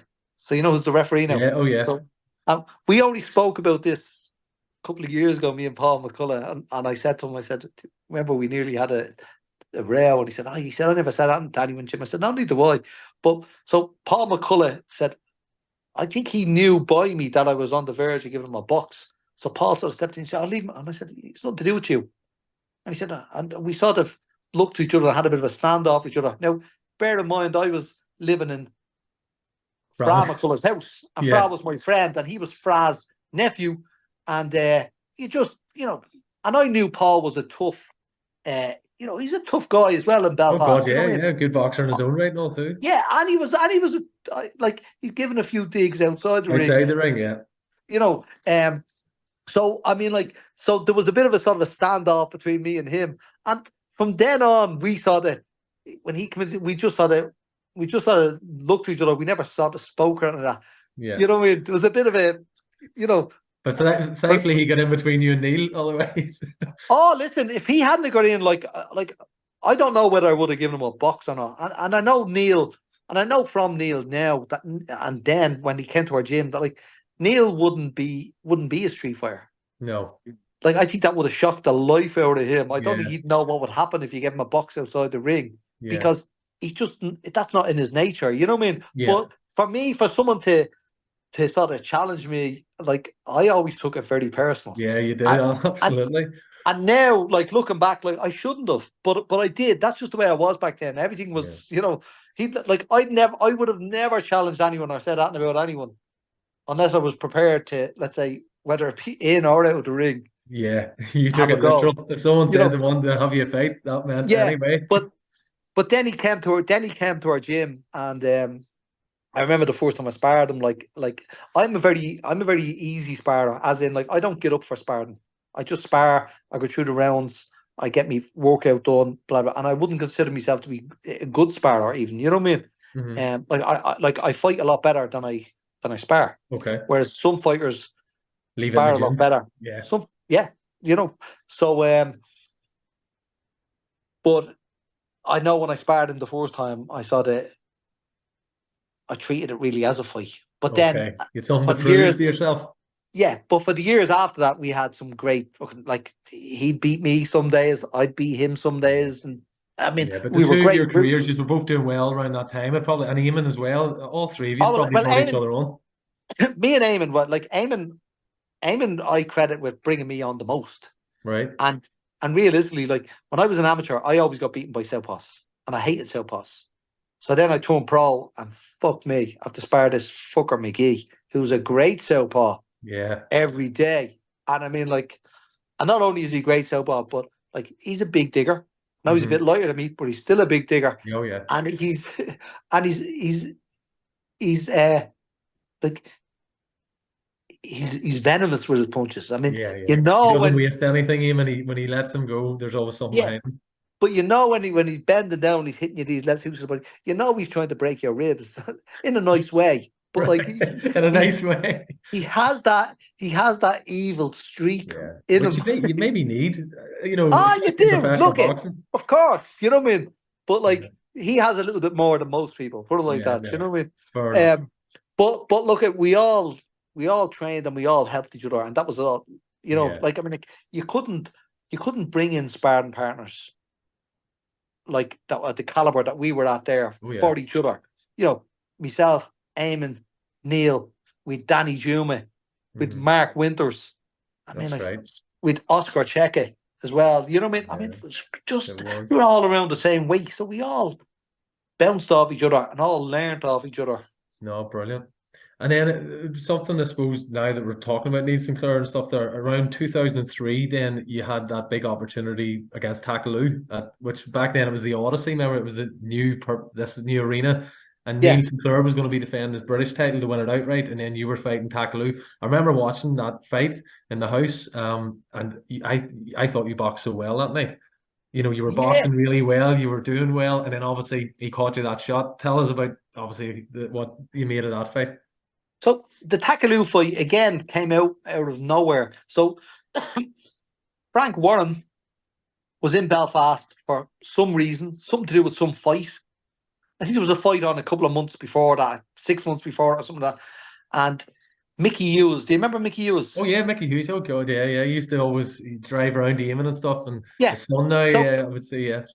so Mickey Hughes was organising transport for them and that. You know what I mean? And I was up. I just happened to be up that day. I was in a Bentley Continental. You know what I mean? Very nice. Nice car. And so I'm chatting away to Mickey, and he says, I'm picking up Frank. He says to bring him to the arena. I was all right, or to bring him to the Europa, one or the other. It was either bringing him from somewhere to the Europa or bringing him from the Europa to somewhere. So he says, this fight's coming up. He says it's going to be on the Odyssey. He says, and he says you should try and get him to get you. You should put it into his head about Takaloo. You know what I mean? Mm-hmm. I said, all right, yeah. He said, why don't you go and pick him up? He says, in the Bentley. You know what I mean? So like now there would have been two sides to that for Mickey. One is Mickey would have been saying, well, listen, you might get the fight. And secondly, knowing Mickey, he probably charged them for picking him up, but I would have done it for free. Right. Right. So he probably would have made a few quid as well. He probably Fair would have enough. charged them for the Bentley picking him up. But anyway, I went and picked up Frank. And he said, what are you doing, Jim? And all. And I said, so I haven't fought in over a year. I said, blah, blah, blah. I said, jeez, I'd love to fight that Takaloo. He said, I'll make that fight. And that's it. That was It was it. made within 2 or 3 days. And that's how it was made. And it was just Brilliant. purely so, but I don't think I'd fought in 19 months or something like that. Or Oh maybe I really? had a 6-round fight or something like that. Maybe that was all I had. I was Yeah. sort of inactive. So I trained really hard for the fight. We had a game plan. I went out doing very well. You were, yeah. I wasn't tired. Like fitness level was great. I remember going back to my corner after the 8th round, and John says to me, "How are you feeling?" I said, "Great." He says, "Right," but he says, "You're into the last third of the fight. You know what I mean?" He says, "So I'll tell you what to do now. Start pushing him back now. You know what I mean? Because I'd always very strong. You know what I mean? Right, fair enough." And I went out, and I remember I was throwing my jabs out, and I remember I just threw the jab, and then I just woke up in the changing room. Realistically, Right. he came over my jab with an overhand right and nailed me. Yeah. That Bang was on a the great money. shot. It just, yeah. Oh, One it's of a those great shot. things. You know, no, I got up and all that, as you can see. Well, I this is got what to up. say. I mean, a lot of people wouldn't get up from that shot. It was amazing to me that you even got to your feet. Oh, listen, they were all saying like the commentators couldn't believe they're saying, how do you even get up from that? Do you know what I Yeah. mean? But I mean, like I was fucking raging because I'd never been like I was only put down once as an amateur. No, I was put down twice as an amateur. I was put down once in sparring, Hmm. in St. Saviour's Boxing Club, got by a fella called Thomas Mullen, absolutely smashing fighter. And then I was put down by a fella from Warren Point, a fella called Diamond. Okay. And I met him before I fought Takaloo in the foyer. And he said, "Oh, Jim, how are you? Diamond, how's it going?" And then maybe later on when I was talking to him after, I says, "You're a fucking jinx, you were." Yeah. You had it in my head about that. Oh, Yeah. for Christ's sake. So, but like, you know, I like, the loss didn't bother me because I was delighted to have fought for the world, to fight for the world title. Of course, And that yeah. was the Like, a big WBU. stage, big arena. Yeah, so I was delighted to have fought for it. I would have been more delighted if I won. Yeah, But I mean, loads of fighters don't get a chance to fight for a world title. absolutely, So I yeah. mean, like, it was still an honor to fight for it. I And got beaten. he was a very good fighter on his day, Tackle. He Ah, could be world class when he was on top form. He had yeah, some nights, but yeah, he was a yeah. dangerous guy. Like, I think he relied on his dig all the time. But yeah, I'd taken some big shots off him early on, and they didn't bother me.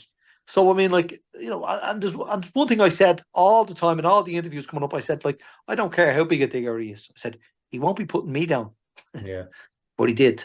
Famous So I last mean, words. Yeah, yeah, but I mean that's, you know, it's like to say, like, you know, you can't go out in the rain without getting wet. yeah, You know, you can't go out into the boxing ring without getting punched. You yeah. know, Of course. and just that punch was just bang on the money. Caught me. I mean, if I'd fought him 1,000 times, I mean, whether I beat him or not, but he'd have never caught me with that shot No, it was at just that exact time. perfectly And timed. yeah, so I mean, it was just one of them things. It happens. Yeah, of course. But again, there was no harm in it because I was delighted to have fought for the title, and you know, I didn't win it, but I mean, I've no regrets about it. You know. No, no, that's great. And I mean, listen, we're obviously going to talk. There's a lot of victories and there's more victories to come. But I'm right in thinking that straight after that fight, you then lost like by 1 point to, was it Alan Jones? So sort of back to back defeats. Was that a tough time, or maybe you're Well, thinking, God, it's all going against you? well, see, I had that defeat, and then I remember about 5 days after that, I done the commercial for Powerade. I remember that. Were you skipping in the gym? Skipping, yeah. I So I done remember that that. Powerade. So that was for Powerade. I done it, and then about 5 days after that, I had a crash, a car crash. Right. It wasn't badly serious, but I damaged my knee in it, and I couldn't run. I couldn't run for ages. So then John Breen ran that show in the Ulster Hall, and he ran the show. And I said to him, John, I said, "Can I get on the bill?" You know, and he says to me, Jim, he said, "Look, this is a real small show." He says, "And there's no money in it." He says, "And like, I wouldn't be able to pay you." That's what he said to me. And I said, "John, I don't care." I said, "I'll fight for the same money that the fellas are on for fucking 4 rounds." I said, "I don't care." I said, "I want to fight." Right. So he gets me Alan Jones. Now, I wasn't able to run, but I was training in the gym, but I wasn't running. Yeah. And then I fought him, and I remember at the time, so D. Irvine, he was the referee. Mm-hmm. Now, I dropped Alan Jones. I did. I gave him a count in one of the rounds. Another time I dropped him and he didn't get a count for it. But as far as I'm concerned, I won the first 5 rounds. And the first one, or the round 1 or 2, whatever one I put him down, would have been a 10-8 round. Yeah. He won the last 3 rounds because I was I hadn't Just got didn't the have the fitness. stamina with the running. Hadn't got the stamina. But I still thought that I'd easily done enough to win.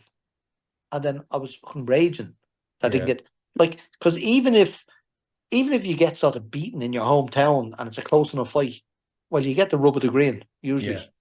And that's what, so like I sort of I thought the same as the majority of the people up there thought that I had been dealt a raw deal. Right. And it was Okay. by a Belfast referee. Right. Um, Okay.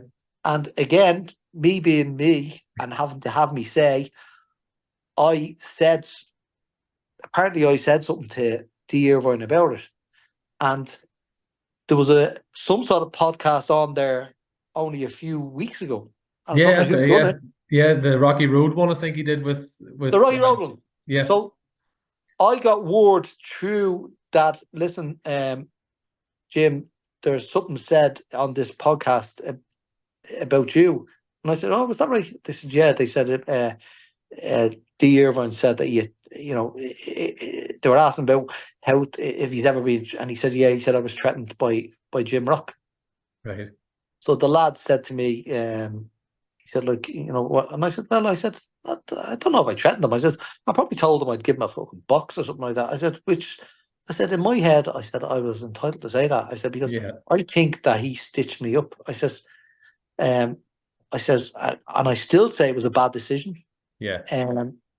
And but again, I don't know. That's anyway. He refereed that fight. I don't think I lost, Yeah. and I don't mind. Like, I don't mind getting beaten by anyone. If someone beats me, I don't like. If they're better No. than me, I don't care. You know what I mean? If someone's better than you, they're better than you. Yeah. Don't you? But I mean, I definitely, as far as I'm concerned, I won that fight, and everyone else there thought I won the fight. Yeah. Except for the Irvine. So I Of don't know if course. he wears I don't know if he wears glasses or anything like Right. that, or Okay. if he's got glasses since or anything like that. But Right. whatever. But anyway, there's no animosity between us Okay, well, now. that's good. I thought you were going to say for a second he said something on a podcast, so I rang him. I don't know what I was saying. No. He said it on the podcast, and the lads rang me on the podcast just to say this might be coming, and I said I don't care. I said, Fair like, enough. if Yeah. it comes out, because I did tell him I was going to give him a box or burst him or something like Yeah. that. I Yeah. said I Yeah. did. I said in the heat of the moment. I said, but I said it never happened, and then it never came out in the podcast either, because Okay. I think they cut it out because I think they were afraid that possibility there could have been some sort of repercussions from it, as in, like, if I said I didn't say that, Like, of course. Yeah. Yeah. You don't want it to turn you into could sue them. slander much. But Yeah. I said to them, I said, no, lads, I says I did say it. I said, so I've no bother, which is but the fella who was editing it, he cut it out separate to the fella who rang me. Oh, fair enough. But I didn't mind if they put it out, because if I said it, I said it. I Yeah. stand over No. everything I say, whether I'm right or wrong. Yeah. At You'll the stand by time, if it. I think I'm right, that's it. So Yeah. be it. And so with Alan Jones, did you meet him again? Which So we'll get to. And the good thing is about this one, it was at a bigger stage and for a title. So tell us about that, getting a wee bit of revenge. yeah, so Alan Jones, so he bet me that night. I got the decision that night. And then from that, then he gets a fight for the British title against Scott Dan, I think. That's And right, yeah. Scott Dan stopped him. So I always reckoned that I'd beaten and that I had a bad decision. So the shows were on in Dublin, and Brian Peters was running the shows in Dublin, and he'd ran a good few shows with Bernard Dunn. And then he said, look, he said, I'm thinking of putting a world title fight for Bernard against Sean Hughes, I think. He says, and we can put you on for a world title as well. And I said, right, well, get me Alan Jones. Mm-hmm. I said, yeah, get me him. I said, I want to fight him. I said, I want to fight him over. I said, the last time I ran out of steam because of my leg. I said, so he'll think that the same is going to happen again, and this will be over 12 rounds. I said, but I'll be super fit. Yeah. So that was it. We made the fight over 12 rounds, and like, my fitness was far better than his. Now, he's a fit fella. He's a fine, fit, strong fella. You know what I mean? Make no mistake about it. But I mean, like, I always said that my fitness was my key in the pro game. I was fit. I mean, no matter if someone said to me, "Listen, this fella is fit and he does this," I'd say, "I don't care." There's no confident in your way. fitness. Oh, there's no way any of my opponents were as fit as me. Right. None of them trained. I remember one time, like I said, I used to come from the south, from the north, and I'd come down, and sometimes I used to stay in my Maz. I'd come down and stay in my Maz, let's say. But I remember when I started off pro first, and I came down one night, whatever, 12 o'clock, into my Maz, into bed, went to get up at 6 o'clock to go for a run. And next of all, I must have woke up my dad, and he says, "Hey, who's that?" I said, "That's Jim." I said, "I'm going for a run." He says, "It's lashing outside." He says, teeming rain. He says, "You can't go running in that." And I said, yeah, but Dad, I said, it mightn't be running, it mightn't be raining in England. I says, and your man might be out running. I said, so there's no way he's going to get, he's going to have one up on me. I says, a bit of rain won't affect me. I said, I need to get me road work done. That's And a he brilliant just said, oh, attitude. fuck, no talking to you. He says, and that's the way I was. Hail, rain, or snow, I ran 6 days a week, No. And I mean, and then whenever I decided not to, I'd have a few weeks off training, I'd only run 5 days a week. Fair play to you, taking it easy. You know what I mean? But I mean, I loved me training and I loved me running. Yeah. So I always had the stamina. Yeah. And so listen, if we talk about, I mean, so it was it the IBC world title? The IBC world title. No, like, I mean, was that a highlight of the career? At the end of the day, yes, people might say it's not the biggest version in the world, but I think, is it Sugar Ray Leonard or yeah, Duran? One of them, Sugar I Ray think. Leonard fought Duran Yes, there you go. For that title. And I remember in 2006, we brought Sugar Ray Leonard, myself and Brian Peters and another fella. We'd done a couple of shows here in Dublin. Like, we brought Tyson over, we brought Hagler over, we brought George Foreman over, and we brought Sugar Ray Leonard over. So I was on the show and I was chatting to Sugar Ray, and I'd said that I'd won the IBC, and I said, no, it's only a small, and he said, no, I fought for that title. He says, and I always said, like, although people say it's only a small title and it's not a very recognised title, but I always say, like, it was good enough for Sugar Ray Leonard. I tell you one thing, it's good enough for Jim Rock. Absolutely. And it's a beautiful belt too. Seeing some pictures of you the other day holding it and stuff. It's amazing it's great. Like, I mean, see, this is what I say about fighting for money. People fight for money and all that. Like, money goes, you spend money, but you can't spend your belts. No. So you have them for the rest of your life. And the memories too. I might say me 7 belts at home. You know what I mean? And I mean, like, right, they may not be, the top echelon of belts compared to, the Kalzakis and the Roy Joneses and the Mike Tyson. But I tell you one thing, like, I'm proud of them. Absolutely, as you and that's the thing, like, I love them, and it's something that I say, like, I won them, like, and it's something that in years to come that, like, maybe kids or grandkids, you know what I mean? Like yeah, of course you would. I mean, my dad has he's got that Commonwealth belt, but that's the pride of the whole family. I've got my 3 kids and stuff. So they love that. They love getting up and holding that and stuff. And I'm sure that'll be the same for you. It's, as you say, it's amazing that not everyone can do that. I was there when your dad got beaten by Nicky Piper. That's right, in Wales. Yeah, that's probably his best performance up until the 9th round. We went over, myself, Eamon McGee, Joe Egan, and Fran McCullough again. We went over in Joe Egan's Jeep at that time. And the Jeep only had 2 seats in the front. So me and Eamon were in the back where there's no seats. And when you drive to Holyhead, you have to drive to get the car. That it's about 7-hour drive. Like, what a nuisance. But remember, your dad was boxing, and he was boxing great. And then I don't know who said it, but one of them said, it could have been Eamon, but just said, oh, we've got this round coming up, and this round is like is an unlucky round for your dad. The 9th round, he was stopped 3 times in his career in the 9th round for titles. Yeah, and fuck me, and I don't know whether you wonder, do people have that in their head?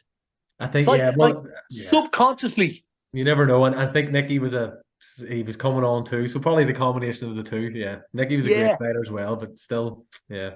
Yeah, so we went over for that fight. That was great. Fair play. No, I think I remember Dad saying that there was a few who went over it. Yeah, but listen, what I want to finish off, because you've given me so much of your time, Jim. I really appreciate it. Towards the end of your career, you ended up winning another 2 Irish titles and winning 4 altogether at 4 different weights. And I mean, I think that's an amazing feat. That's something that I don't think anyone will ever do again. Tell me, how proud are you that you end up getting up to light heavy? And, as you say, you're actually winning them and stopping guys to win these Irish titles as well. Yeah, so I won obviously the first Irish title I won was the super middleweight one. Then I fought for the light middleweight one. Then I fought for the middleweight one.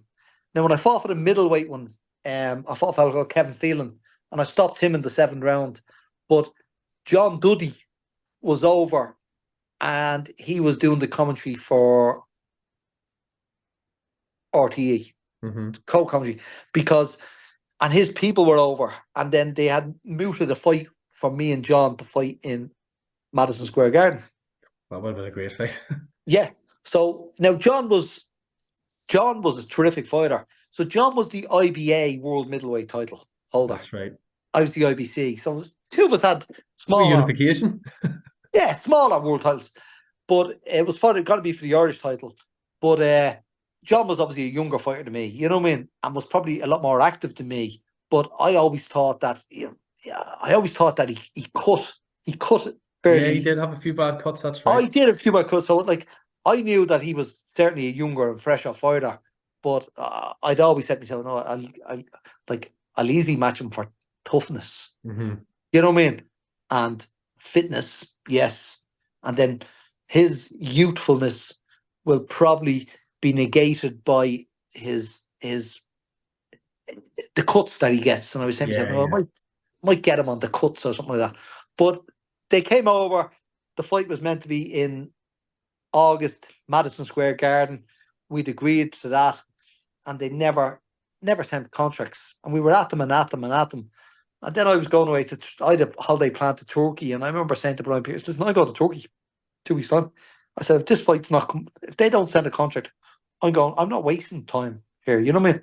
So he said, I said, no, I'm going. So I went to Turkey anyway, but I was still kept up my training.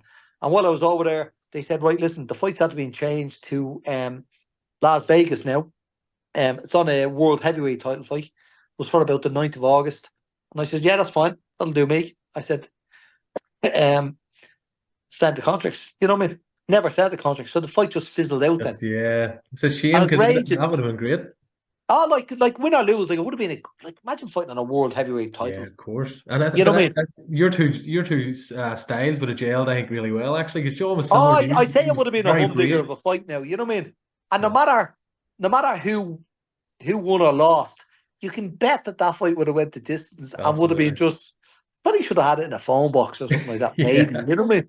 Yeah. But lovely fella, John Dudley. You know what I mean? That's like there was never anything but mutual respect from us. He was the younger guy. I was the older, sort of coming to the end of my career, but it never came off. But so that was the middleweight title fight. And then once I got that, I was the first person to get 3 Irish titles at three different weights. So you were the first to get 3, never mind 4. Well. I was forced to get 3.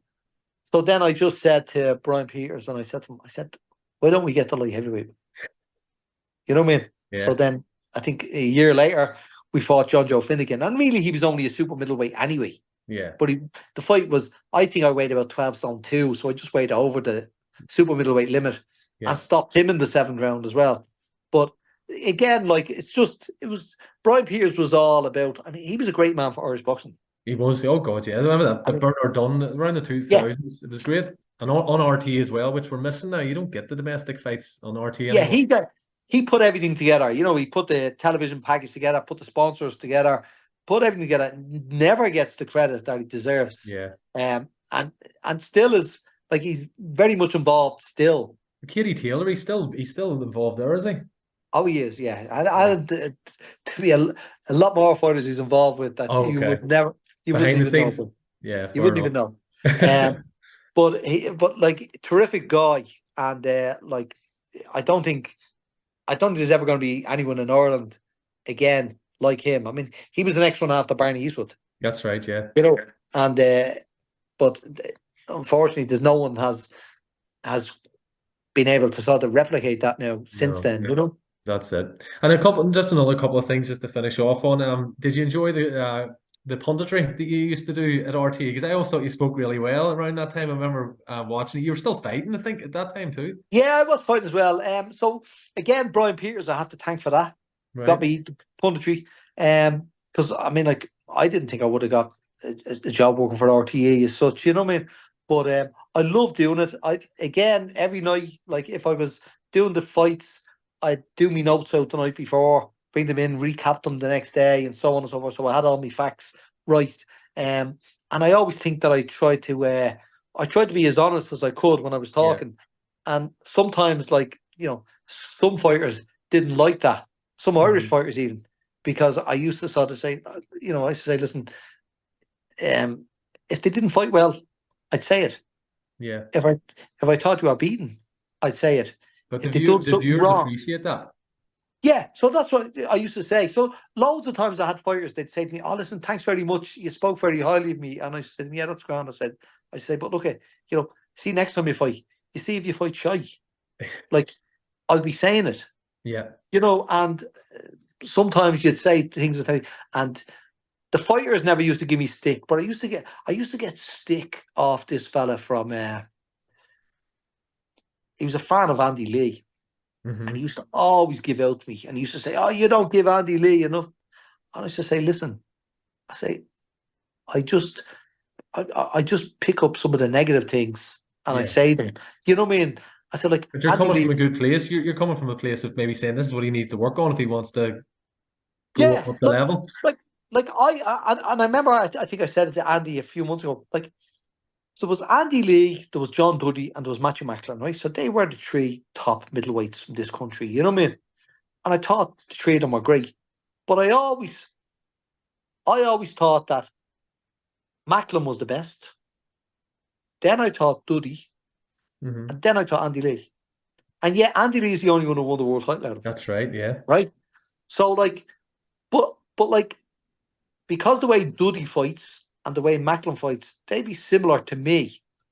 I love that style of aggression as Yeah. opposed to Andy, a boxer, a lovely boxer. Yeah. But Beautiful boxer. Yeah. I loved the rough and tumble, and I love the people that get in there and get stuck in, and Yeah. Of course. and even if they're not fucking technically great, but they make up for it with because they're so determined and that. You know what I mean? And that Yeah. always came across in my commentary. Yeah. But like, although I always tipped Duddy and Macklin to be ahead of Lee, Lee is the only one that got the world title. So Yeah. you Fair have to play to him. salute Andy Lee, and you have to say, Absolutely. like, was I wrong?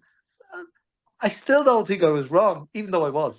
You Yeah. see, this is the thing with me. You're not going to admit it anyway. No, because Andy's style just like would Andy have beaten Macklin or beaten John Duddy? I don't know, because their Yeah. Of course. style It's would a have, shame they never happened. yeah, their style would have really worked on him. You know what I mean? I think Andy at that stage as well, I suppose he was still up and coming. Andy probably didn't win that world title maybe 5, 6 years after those fights you'd have been commentating on, where he maybe Probably, improved again. probably. But again, it's all styles and fights and fighters. I mean, like as I always tell people, like, I mean, if there's three people there, I mean, number one can beat number two, and number two can beat number three. That's right. But number one can't beat three. Yeah. And do you You know, remember over in England you had Darren Barker, Martin Murray with Macklin and Andy Lee as well? There was that. It's a shame none of them ever really fought each other. It was a great time for that weight division. I was speaking to Martin Murray there a couple of weeks ago, and a pal of mine here got a book and he gave it to me to read. So I sent it over to Martin to get him to sign it for Yeah. me pal. And he sent it back. And it never came back. Then I get a letter off the customs. So you know the way Brexit has come in now. Yeah. So everything coming from England now has import duties and tax on them. So they wanted me to pay import duty on the book, and I had to get on to them and say, listen, this is my well, it wasn't my book, it was my mate's book. But I said, I sent this book to England to get signed. It's only been Yeah. sent back to me. I had to send them the screenshots Oh from my me to God. Martin saying, will you sign this book when I send it over? So they went, there was only about 14, they wanted about 14 quid. So the book was only about 20 quid. But they Jeez, there wanted you me to, go. wanted There's me what we to, don't say about Brexit. These wee yeah. things. There's one of the things, you know what I mean? So everything now is all taxes on it because it's coming from in England is outside the EU states, Nah, you of know what I mean? course. Yeah. So, well, Well, there never. you go. That's a Yeah. different day. We won't go into the politics No, no, on that's this a different podcast. podcast altogether. Well, listen, last couple of things, Jim, I promise. The thing that I want to talk to you about is when I was Googling you earlier, right? As soon as you type in Jim Rock, do you know what the first picture is that comes up? Matthew McConaughey. Matthew, That's the yeah. photo.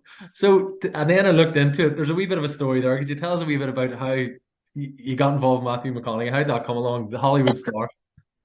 So Matthew was making a film here in Wicklow called Rain of Fire.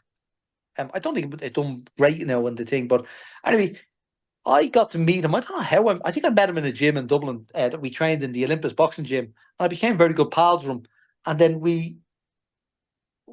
I used to spar him all the time, and I brought him into Mountjoy Prison with me. Sometimes I used to go into Mountjoy Prison, and I used to spar with all the prisoners. And the All same right. in St. Pat's Prison. I used to go in there and spar with all the prisoners in the yard. It wasn't a really good idea because you go into a prison yard and there's 100 prisoners there. They want to make a name for themselves.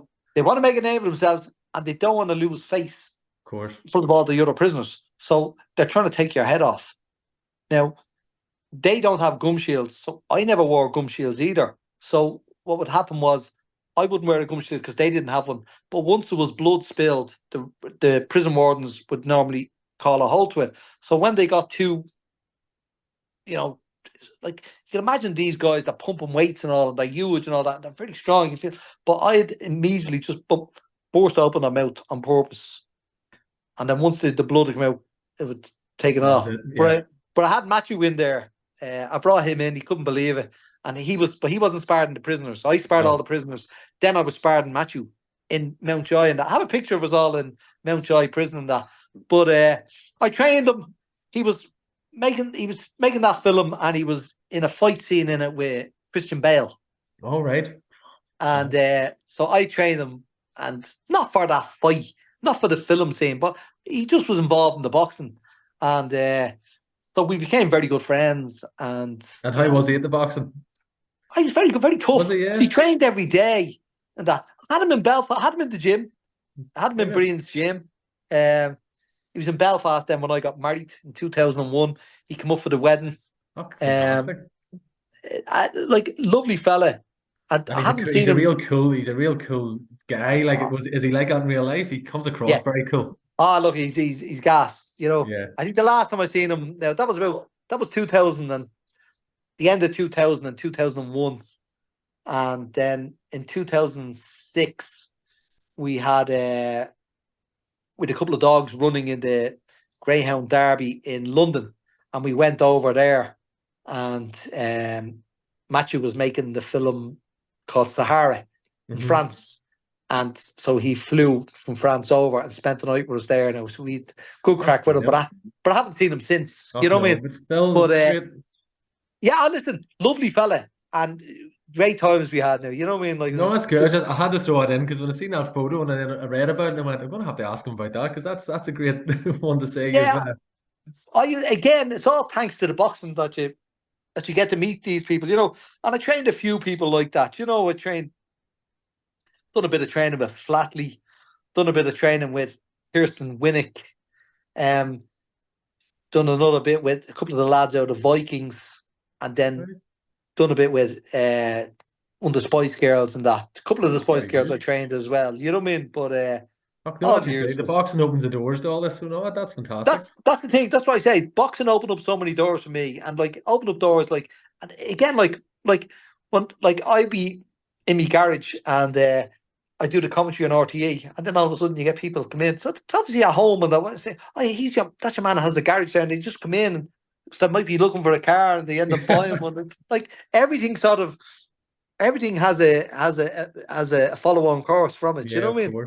Yeah. Like a domino effect. That's it. Yeah. And so, Jim, listen, life's good today. I mean, your daughter, you mentioned earlier, your daughter, fantastic boxer. I was looking at her stuff there on Instagram, 7-time Irish champion. She's doing great stuff. How were you always behind her getting into the boxing? Did you support that, or were you a wee bit hesitant? Maybe, it's your daughter. How did you feel about it? So, my eldest son now, he's 35 now. He was Irish champion twice when he was 13 and 14 or something. That was grand. Then my daughter, who's now 31 or something, she wanted to box years ago, and her mom rang me one day and said she wants. And I said, there's no way she's boxing. I said, you know what I mean? I said, boxing not for girls. Right. Now that's 31 years ago. Yeah. I said, no. I said, she's not fucking. Tell her to do ballet or Irish dancing or something. I said, she's not boxing. I said, I'm not bringing her boxing. I said, I don't agree with, and I didn't agree with girls boxing, and that's just the way I was back then. But hence then. Casey's born in 2002, so in about 2008. She was 6 years of age, and I used to meet Pete Taylor, Katie's father, every Sunday for breakfast. And Casey always came with me for breakfast. Well, she came everywhere with me. You know what I mean? She glued to me hip. But I must have went to the toilet or something. When I was at the toilet, she said to Pete, I want the box. And Pete says, I'll come down to the gym tomorrow or something. So when I came back from the toilet, Pete says, oh, Casey says she wants the box. So she's coming down tomorrow night. You had no choice. I was looking at him like that, and I said, so anyway, I brought her down the next day, and Pete puts her into spar, and she gets into spar against Matthew Tyndall. So he had his first pro fight there a couple of weeks ago, right? Okay. And Jake McMahon, who's Pete's nephew. Okay, right. So she gets into spar against the two of them who've been boxing a while, and they gave her a few digs, and like I never really was a fan of seeing me daughters getting punched in the face. Just it doesn't matter if it's your daughter that gets punched in the face or my friend's daughter, but when it's your own daughter, it just feels a bit different. You know, you're looking at it and you're saying, for fuck's sake, you know. But the next day, then I meet Pete Taylor for coffee or something like that, and he says to me, well, how did you think yesterday go? And I said, fuck, I don't really like it, Pete, you know. He says, but look, she's done well. I said, but she did not see a few digs she got, I says, and he says, yeah, but did you see the way she handled it? He says, she just got stuck back in. He said, like, where did she get that from?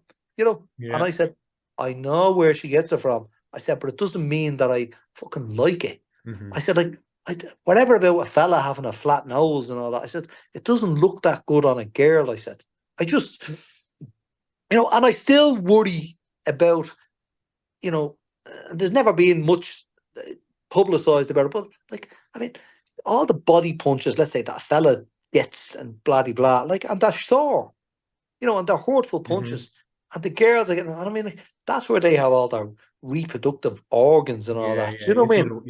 You wonder, like, you know, there's no science involved with it at the moment, but you wonder, like, could it affect, you know, reproduction-wise in females? Maybe not them all, but maybe in one or two of them. Could it damage them? You don't know these things, you know. I mean, like, we know that it can damage the brain, and we know that fellas end up punchy and fellas lose their sight and so on and so forth, and from different sort of blows to the head.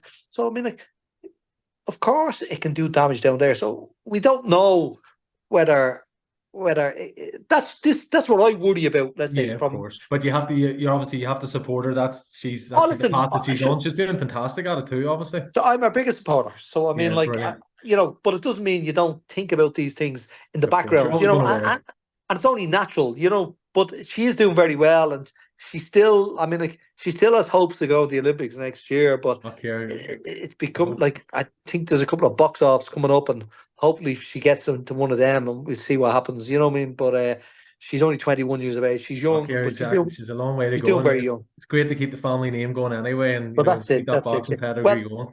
Well, so a few months ago, there was the Creed. Yes, Creed 3. Yeah, that's seen. You were at the premiere, wasn't it? We're at the premiere. So she gets invited to the premiere, and she says, Dad, will you come in the premiere? I says, yeah, fair enough. So a couple of days later, she puts up on her, I don't do that on Instagram, but she obviously put it up, and she says, when your dad comes as your +1. So it wasn't you being invited, you were taking her. She was being invited. She said, she's like, I'm bringing you now, Dad. That's a change of the guard right there. That's exactly it. You know what I mean? So it's all good. Oh, that's brilliant. Listen, Jim, thank you so much. We've just spent a couple of hours chatting, and you know what? When I'm thinking of people to do the podcast with, that's why I've contacted you a couple of times. I'm like, I'd love to get him on. I just think it'd be really good, and you haven't let me down. I mean, absolutely fantastic. So I really appreciate you giving me that time, mate. Not about it. All right, take care. Listen, all the best, and I'll be in touch when we put it out, and it'd be great to get everyone to listen to it. And say hello to the dad for me. I will do, mate. All right, okay, all the best. Good man. Have a good one, Jim. Take care, mate. Bye. Bye.